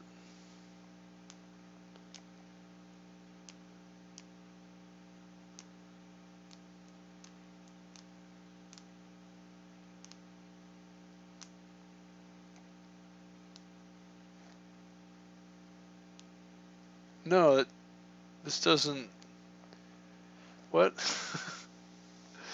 Wait a second. How?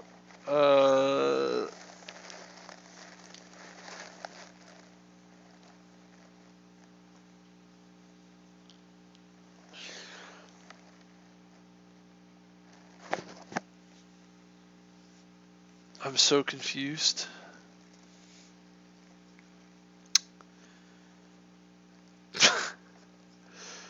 I think the problem is that this map can take a variadic number of arguments. We want to use board as the arguments, so we apply map of this thing to, but we want to make this a function, right? So we can sort of control where args goes, I guess. But the problem is that the arguments are in then another sequence, another collection, which makes kind of ironic that we're not doing this properly. What? What is going on here? What are we doing?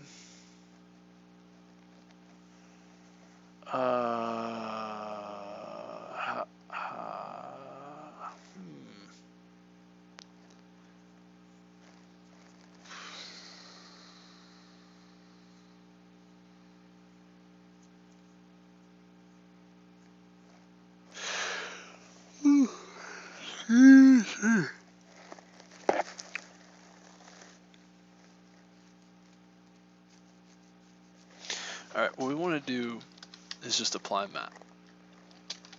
Right? But I think we need like a partial function here.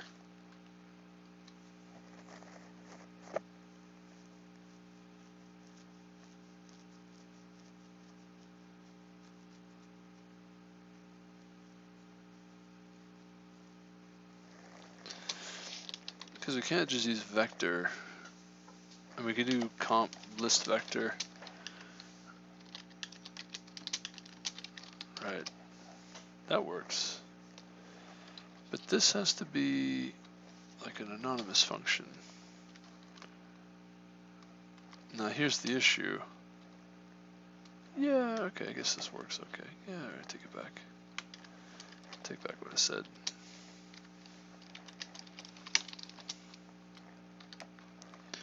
Take this function arguments and give map this thing to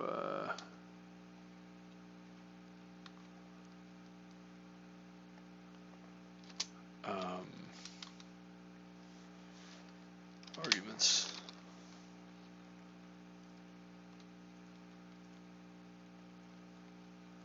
It's a little confusing what we're doing here, but we're applying this function to this board. We get this list of arguments, and then we're applying. Does it really? Are we not? Am I going nuts here? Does this even? Is this? I don't know, man. This is confusing. This is confusing. Does this work? Oh, it did. Amazing. For some reason, I got this feeling like apply had to have just a function here. But the way the syntax for apply works, you can do the function, the arguments, and then finally the parameter. So this function arguments can, okay, all right, yeah, my brain was, okay, never mind. Got it. Okay, we're good to go. We're good to go. 1, 2, 3, 4. So, now what we're going to want to do, we are going to want to do here is, now that we figured out how to rotate the board properly, let's get to the rest of the routines. That took a very long time to figure that one out, but we got there. So I want to say now is, let's say flattened board.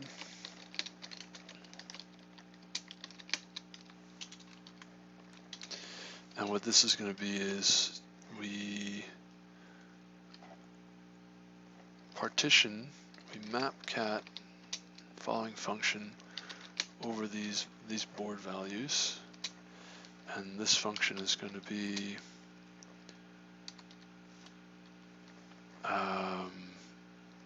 let's give it some x, partition by, and it's going to be if this is equal to this character, right? So partition on this,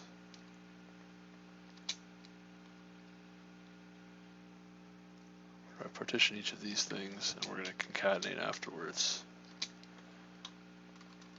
And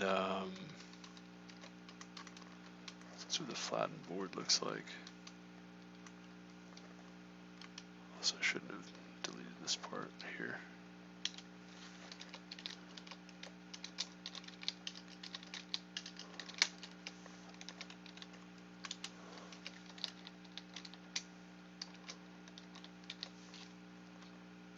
Rotate, right?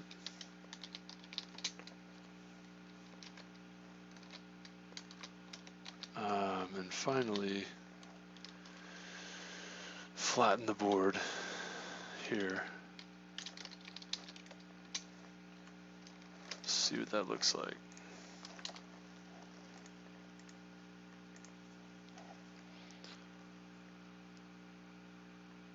Nice.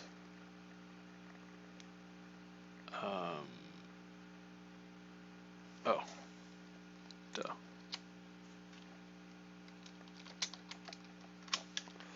Did not think that through. I thought I was missing something. Okay, and these should also be map vectored, each of these.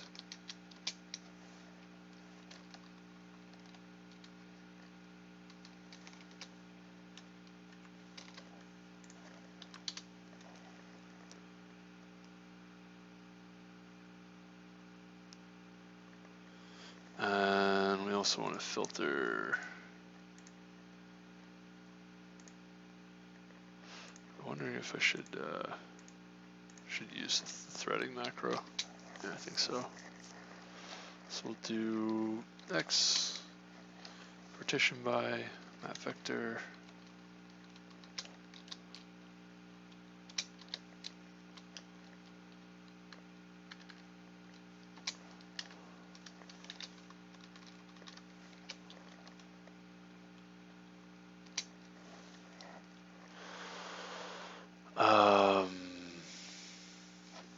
Filter before that. And what we want is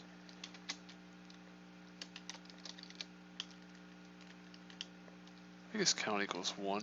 No. Oh, that's interesting. We should filter on.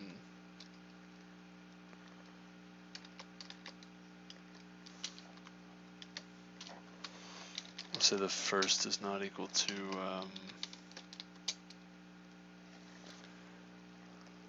this character.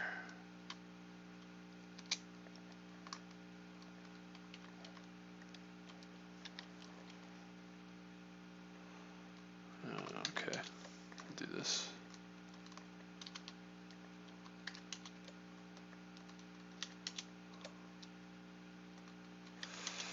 Yeah, we'll do it this way.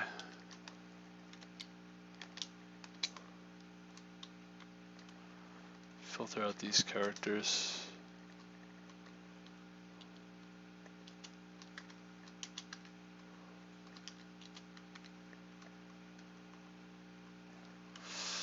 Okay, there we go. And then, yeah. Okay, what do we end up with? Do it this way.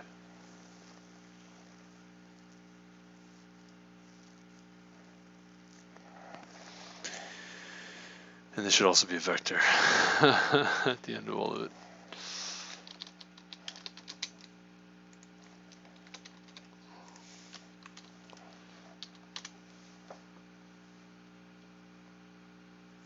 So this gives you your bounds that you're looking for. Ooh. Yes. Yeah. Okay, now we can, now that things are sort of sorted out nicely, we want to say, we want to process each of these one by one and check if we can fit the word in there, we can match the word. So we create a vector, rotate it, flatten the board, and then we have check string given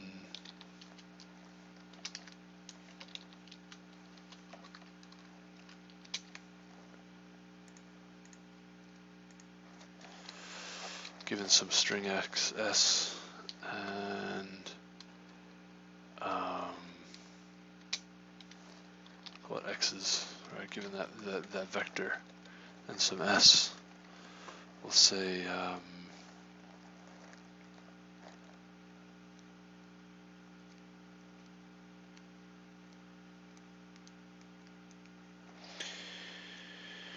I could just call it x's and y's is better, I think. Right.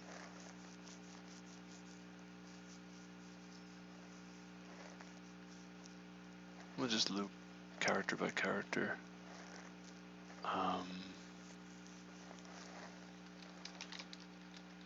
Yeah, we'll use a loop. This is fine.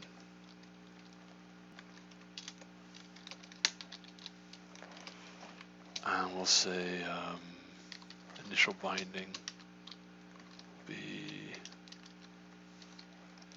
A will be first of x's, and B will be first of y's.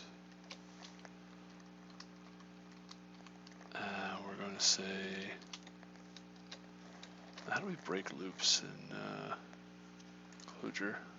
I don't use this too often, this construct, or I haven't used this too often.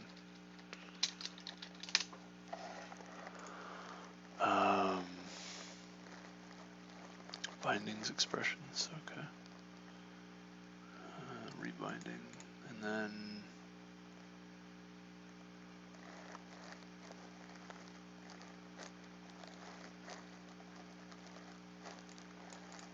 loop recur when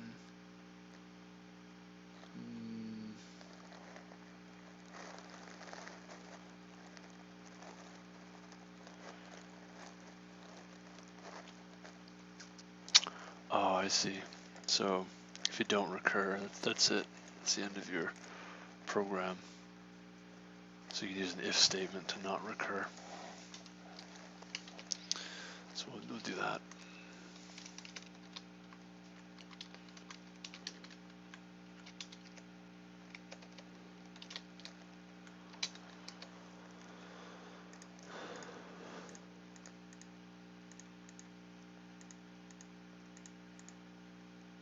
Okay. So if A equals B, or so we'll say this. We'll say if we'll actually do it this way. It's a condition. This is better.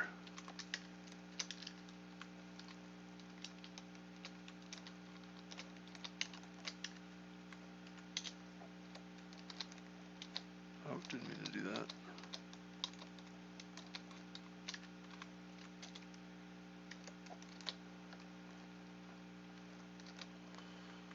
All right.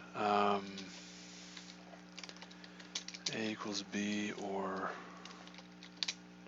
no, we'll do it this way.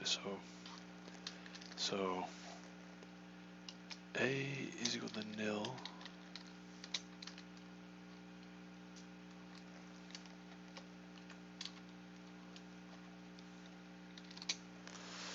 Now here's the tricky thing.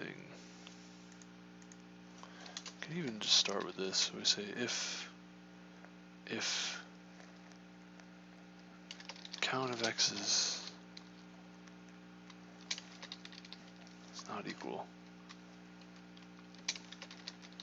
count of y's, that would immediately return false. Otherwise,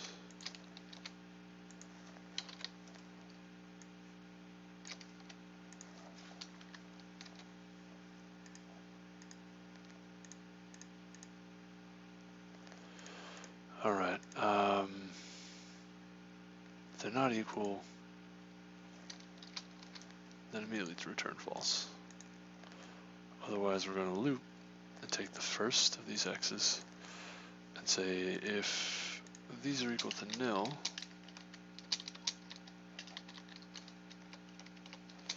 then return A equals B. All right, they both should be nil. If they're not nil,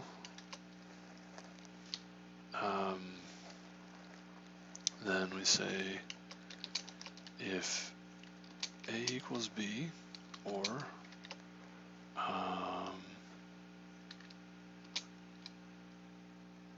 A is equals underscore this character, or B equals underscore,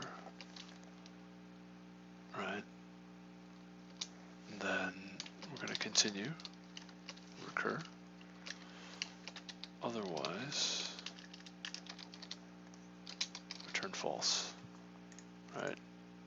If they're not equal and one of these characters is an empty, then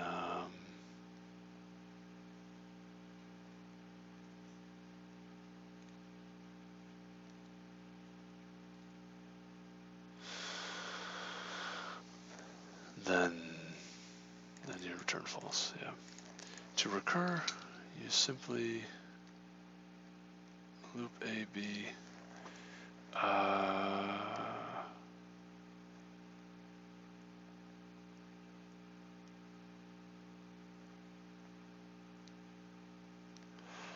kind of want to say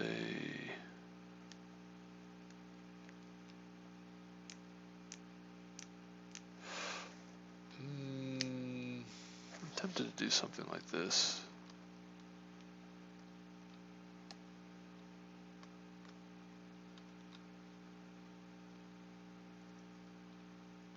Let's do it this way. I have an idea.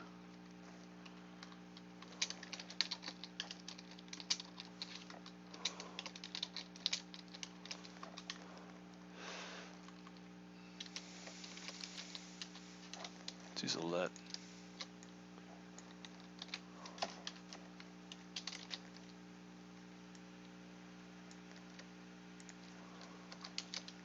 Okay. All right. And we'll do it this way. Yeah, put this here.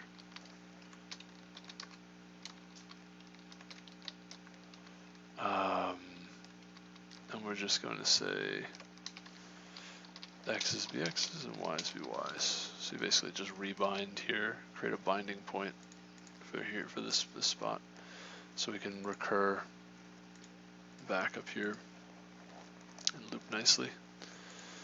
And yeah, I think that's what we want. Just a simple loop to compare the characters. Check string. And finally, we say we want to convert. So we want to 2-vector the board, and we can actually do it this way too. We can say 2-vec board is just 2-vec board, and then we can say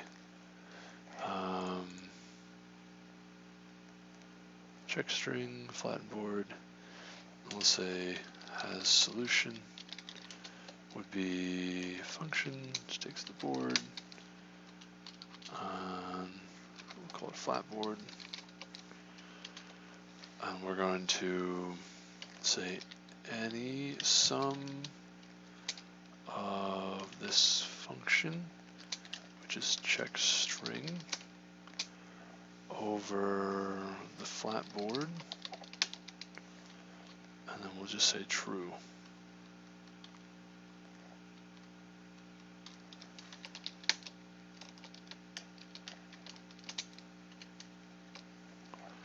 Right? You know what's better? Let's do it this way.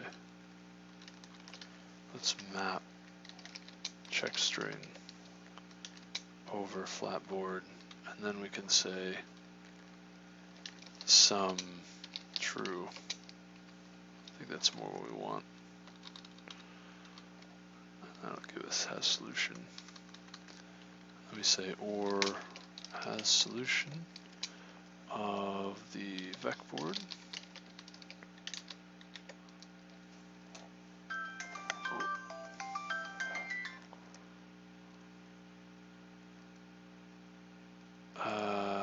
Let's do the flattened vec board.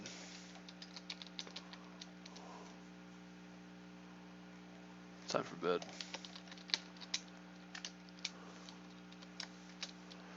So we got this flattened vector, and then we want to say if there's a solution, or if there's a solution to the flattened rotated vector board.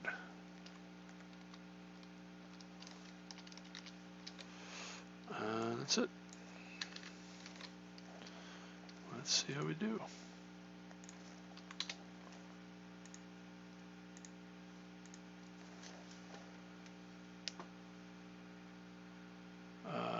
Check string, wrong number of arguments passed. Oh, right. Then we have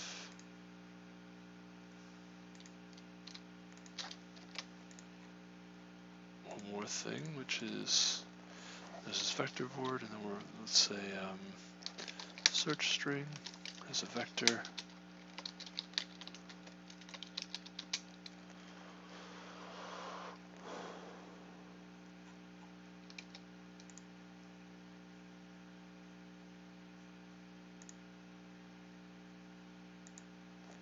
Yes, we're going to use flatboard, check string, it's partial, with search string. I'm thinking maybe I should give this a search string. Probably, yeah.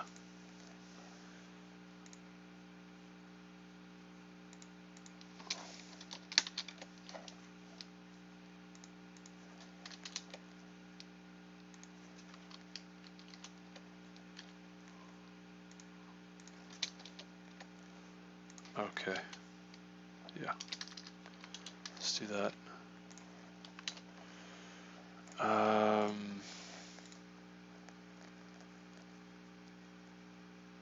True, true, false, true, false, true. Nice. Nice. Okay. Maybe I should just go to bed, but yeah, I mean, those are the different pieces put together. Thinking there could be a myriad things wrong. I think we should just end up with true all the way across. Except joy should not work here. This should be false, right? C, D, E, R. Oh, no, you can do joy. Yeah, take that back. So this should be true, and then everything else should be true as well. So it should be true across. So this one that's false. True, true, false. True, true, false. So this one was successful. Why though? Let's comment everything else out. Take a look at that one alone.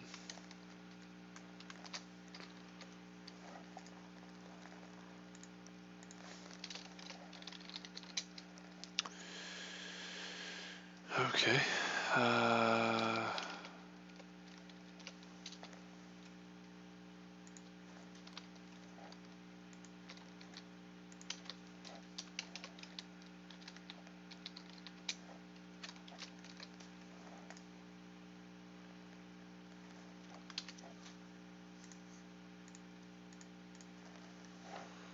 Let's see, how does this work? Alright, now if we flatten these things,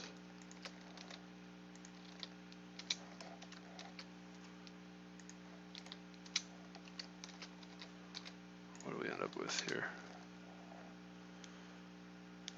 Now the search string is the.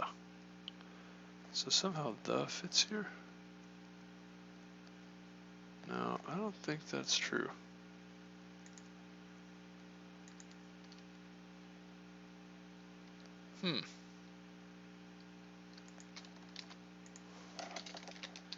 Which one of these seems to be true?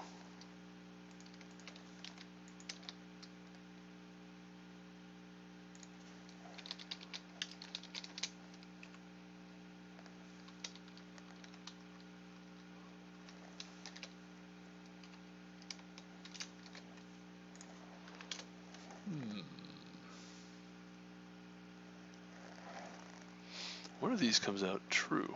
Oh, false, false. So this is false. Oh, it's not nil, that's why. Ah, gotcha. That was the issue. So I had the right idea.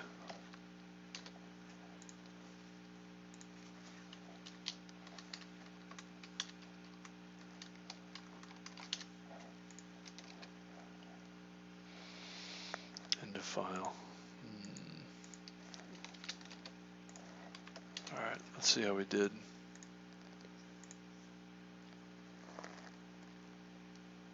There you go. Beautiful. Easy peasy. Or not too shabby. Say not bad at all. Yeah, kind of involved. It's kind of complicated solution. Relatively simple, but yeah, you know, sort of bunch of pieces put together.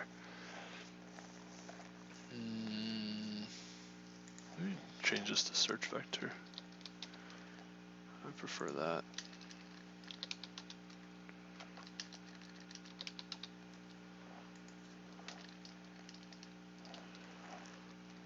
Yeah, I'll just call it search. Try that again.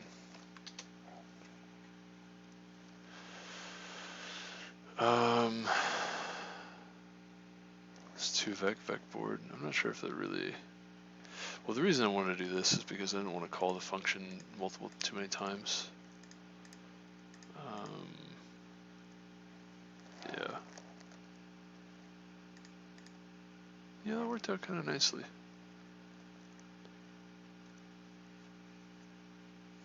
Seems like a lot, you know? It took me a while. It's a relatively simple problem. I don't know. But yeah, it's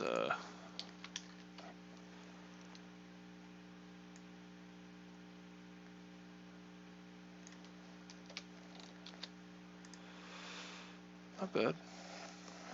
I'll take it. See how we did. Nice. Heck yeah. Heck yeah. And no doubt some other folks have some pretty simple solutions, much simpler. We'll look at those quickly. I don't know, this one's kind of hard to do simply. Oh, no, stand corrected. Yeah.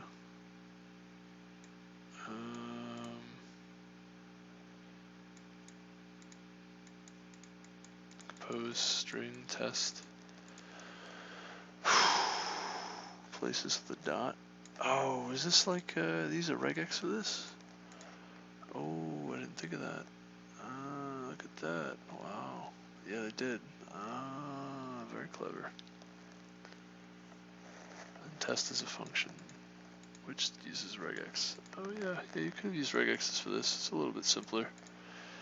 Yeah, this matching here, this check string, you could have done this with a regular expression. Would have saved you 10 lines of code. That's true. Actually, would have been a lot faster to use a regex too. I didn't think of that.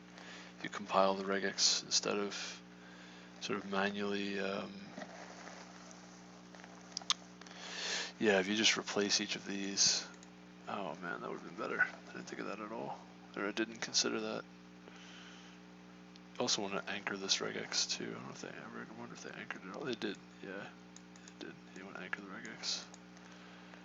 That's interesting. Yeah, this is exactly what you would want to use. Anchor it and then match it against the. Wow. Amazing. You just need refine though. You don't need repattern. Well, yeah, you do need repattern here, but you do just do refined. Shouldn't do resequence. That's not a good idea.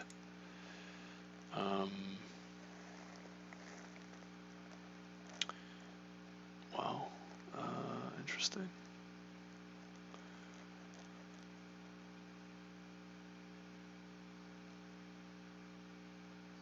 Boolean. All right. Form the search, convert it to true or false. Wow, I like this a lot. This is very concise. didn't think to use regexes. I probably should have thought of that. Yeah, and a lot of this can be made a lot cleaner, I guess. Although it did mostly string manipulation here. Kind of interesting that it didn't do.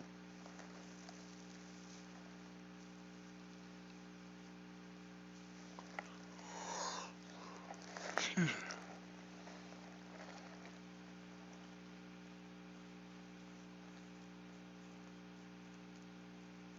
Kind of interesting that he did not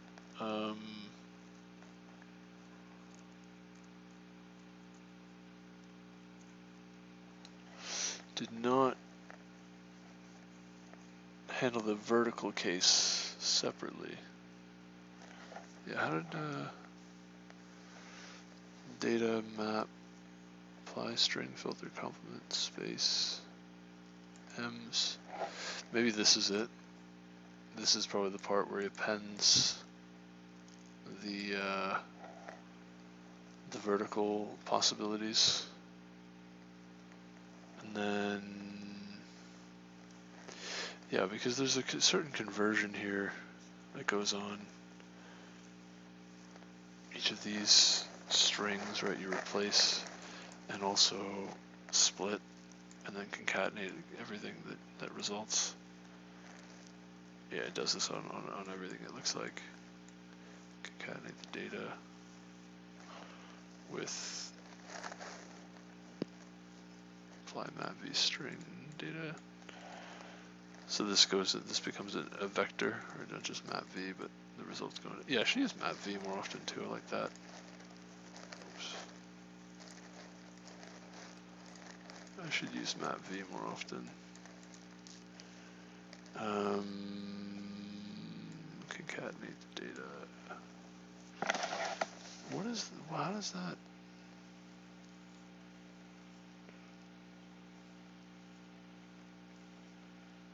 I don't know what's going on here, man. Oh, I think it's just removing spaces. Yeah. The opposite of a space, filter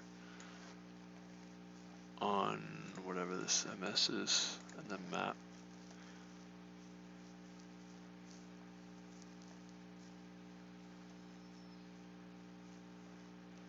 Create a string out of this thing.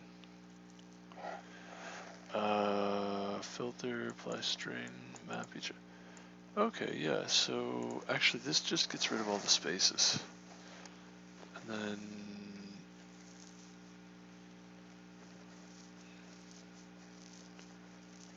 apply map v is the data strings. Concatenate the data.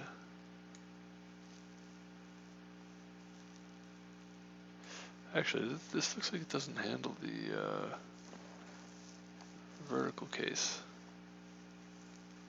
Does that matter?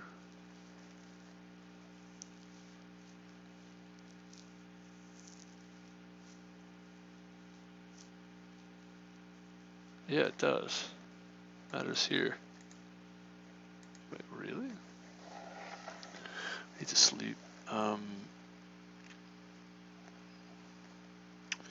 Excuse me.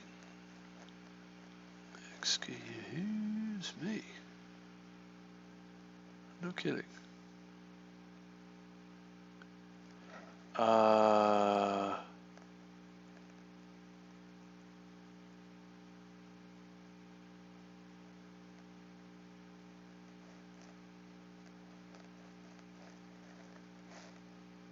I don't understand. Let's just run this.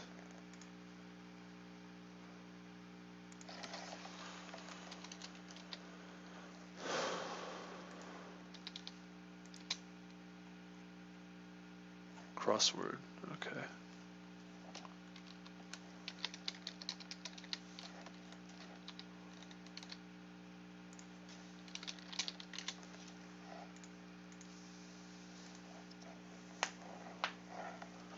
Let's try again. Everything's true. What in the Sam hell? Okay.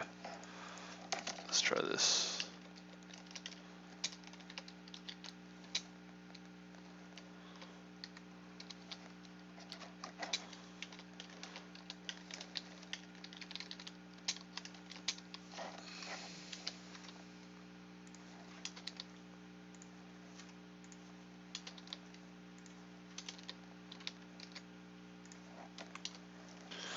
Find out what's happening in between.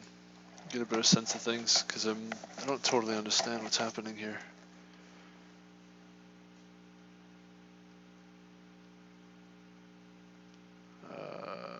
What? Oh, that's extremely confusing. What's going on?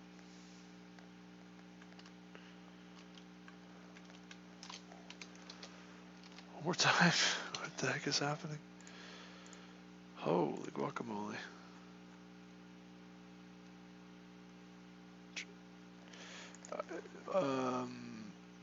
How is it? Oh, that's probably because you need to do this.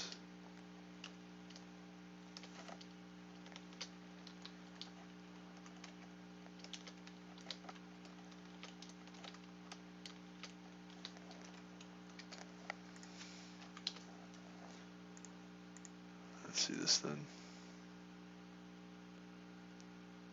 Oh, there we go. Okay, everything's true again.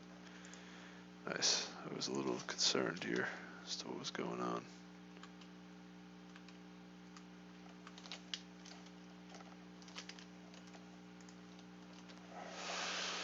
Okay. What else we got here? Alright, let's look at towards the top. CDRYE, CD. Okay, so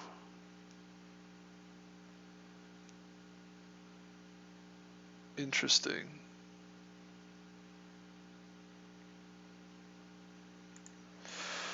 So it looks like this map v string data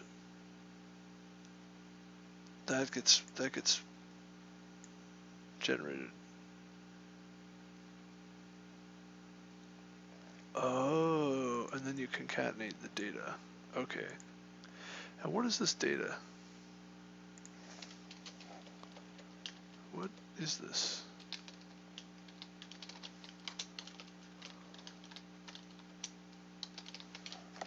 What is going on here? Okay, yeah, so this is the part where they put, so yeah, it does combine the vertical and the horizontal towards the top. I thought that might be the case, but I didn't really understand it. So this CDRY, this data. Okay, this is just the data as given, remove, filter out the spaces, and make strings out of this thing. Alright, fair enough. Then this happens, where you create this vector out of the data. Now, you just map oh, I see. Yeah, when you, alright, I got it. Understood. This creates the vertical string, vertical strings. You use the string function rather than like the list or vector or what have you, and then you map v to create a map, and then you can just use apply this, and that works nicely. Okay, got it. So that creates the vertical, the rotation, so to speak. Yeah, it's good to like look at other people's code, and you can see like more efficient ways to do these things, more concise, not necessarily more efficient. All this stuff he's doing is string manipulation. String manipulation tends to be kind of slow, so maybe it's not faster, but it's definitely faster to code this. Certainly, it's definitely cleaner. Okay, I see now. So yeah, he gets the data, rotates it, concatenates that with the original data, replaces the concatenates and performs these replaces within the data itself, right? So you get dots instead of underscores, and then you also split on these I think you do this replace. It doesn't matter which order you do it, but yeah, you split on these what do they call that? Pound symbols, and then and concatenate everything, the results, right? Of this mapping that you do perform, and then you just what is that? Use this test function, which is basically an application. Interpret the string as a regular expression and apply it to your whatever string you're looking at. And so effectively check if any of these things interpreted as regular expressions match the string you're interested in.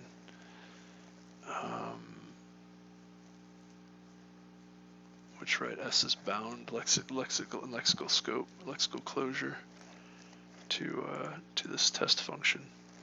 So you just effectively apply this test function over the data, and now you compose test and string here. What is that? How does that work?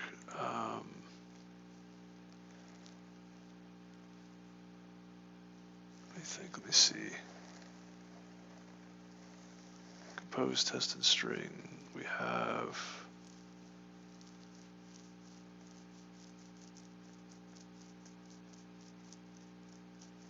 now. I don't know why he needs to do this. These aren't already strings. These are strings. Excuse me.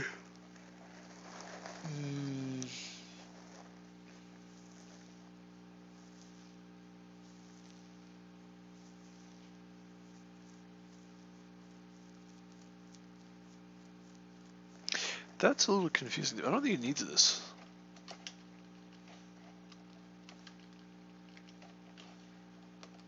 Like, I think this works fine. Let's find out.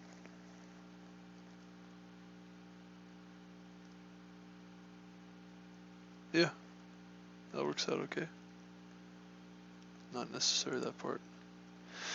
And then sum will actually return the string. You just convert it to a Boolean. The string that matches either nil or a string, convert that to a Boolean. So if it's a string, it'll become true. If it's nil, it'll be false. And that's it. That's the end of it.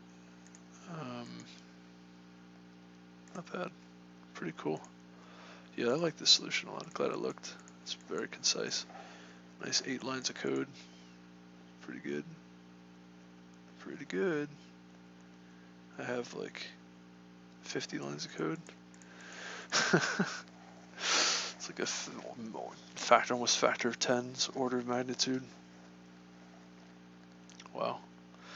Yeah, I could have used, well, yeah, a lot of things I could have done differently. I could have used to rotate the board. Don't necessarily need to flatten the board either, or rather that can be done a simpler way using one of these. Mapcat could flatten in one line. Rotate is also one line. You don't really need to two vector. You could just throw in map v's in there, and you don't really need these so much. Actually, the has solution, if you just concatenate the data and apply straight across the sequences, then you don't really need to split this into 2 pieces, 2 calls. And the has solution obviously could just be on one list of data, which is this one really. And one of the big differences though would be this check string. If you interpret each of their sequences as regular expressions rather and apply the regular expression, that's better than that's more concise than writing this whole routine to loop through the strings. This is like the C++ in me. You know, you don't really have all that facility in C++. I mean, you can do these things in C++, but you really don't have, I'll say you have the same facility, but you have like, it's very different. Just say it's very different. You can do these things in C++, and you can make kind of like generalizable things with like templating and whatnot. C++ is pretty wild, man. It's really involved. Once you get really into it, it's like I've never even really got that far into it. But yeah, I was looking at like some of Bjorn Stroustrup's code in C++ for a problem that he was given, task, and I was like, it's not how I would have done it. Because he did it in such an interesting way, unusually clever way, or just an unusual way, not unusual, but kind of just a very generalizable way, and a very it was a split string function, which is not really a built-in in C++. You got to kind of be clever about how to split your strings, and almost all the other scripting languages have some kind of split string functionality sort of built in. C++ seems to be the only one that doesn't have it. It's got something that sort of does that. It's got like token iterators for regular expressions. But yeah, he wrote like a routine to handle string splitting, which was templated. And I thought it was very interesting. Very interesting approach. One of these days I'll go over it on sort of for YouTube, I guess. My thoughts. But yeah, this is good. This is really concise. I like this a lot. I'm not sure if I feel about the other one. I mean, the other one's a similar thing. Yeah, I could have written this a lot more concisely, I think. Kind of like having it spread out though. You can kind of just understand what's going on. Although this was sort of unnecessary, I guess. Yeah, a lot of this is kind of unnecessary then. Anyway, go to the next question, read that, and then head off. So, sequus horribilis. Create a function which takes an integer and a nested collection of integers as arguments, analyze the elements of the input collection, and return a sequence which maintains the nested structure and which includes all elements starting from the head whose sum is less than or equal to the input integer. Oh no. You're kidding. So we can use tree sequence on this and just modify the branching. It says all elements starting from the head whose sum is less than or equal to the input integer.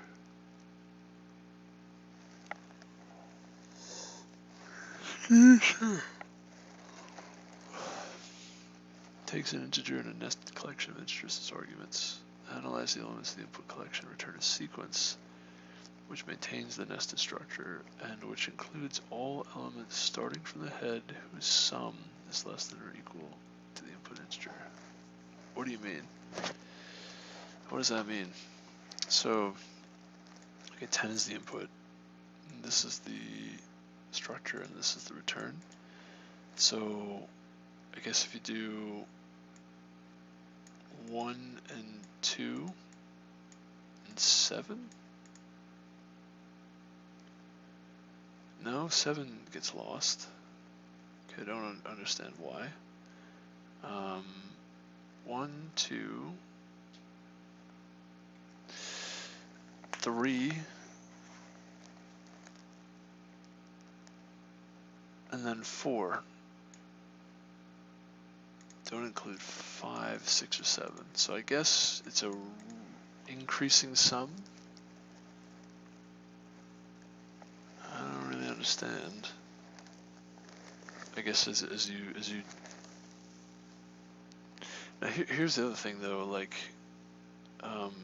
this 7 is on the same level as the 1 and 2.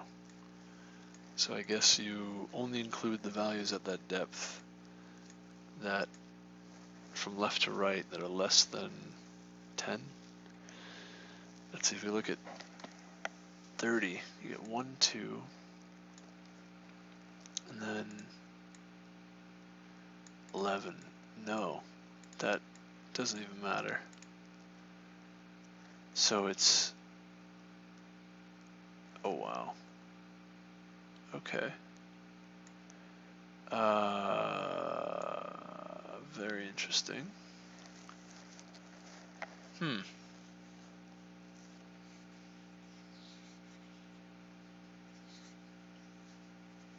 I don't really know how to do this.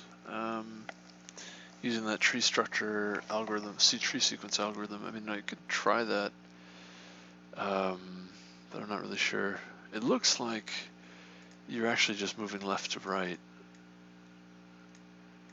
and adding numbers. Excuse me. Until you're past 30, and then you just don't take anything else. But you keep this nesting. Each level, you just add it, put in place another sequence.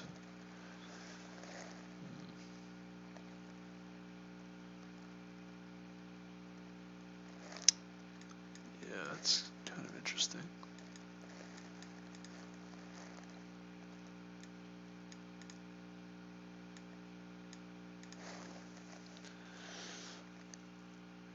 -10. Wow. Interesting. Yeah, it looks like you just sum from left to right and maintain the sequence structure. It's a little weird. I'm not really sure what to make of that. Also not sure if I can use tree sequence to do this easily. I don't think so. Because you'd need to maintain the state of the sum as you go, which doesn't quite work out so nicely. I don't know. Okay. Well, let me, this is an interesting question. We'll come back to this later. So yeah, thanks for watching. Talk to you all soon. Have a good rest of your day. And yeah, I think, or thanks for watching. And I think that's it for me. I think that's it. Have a good day.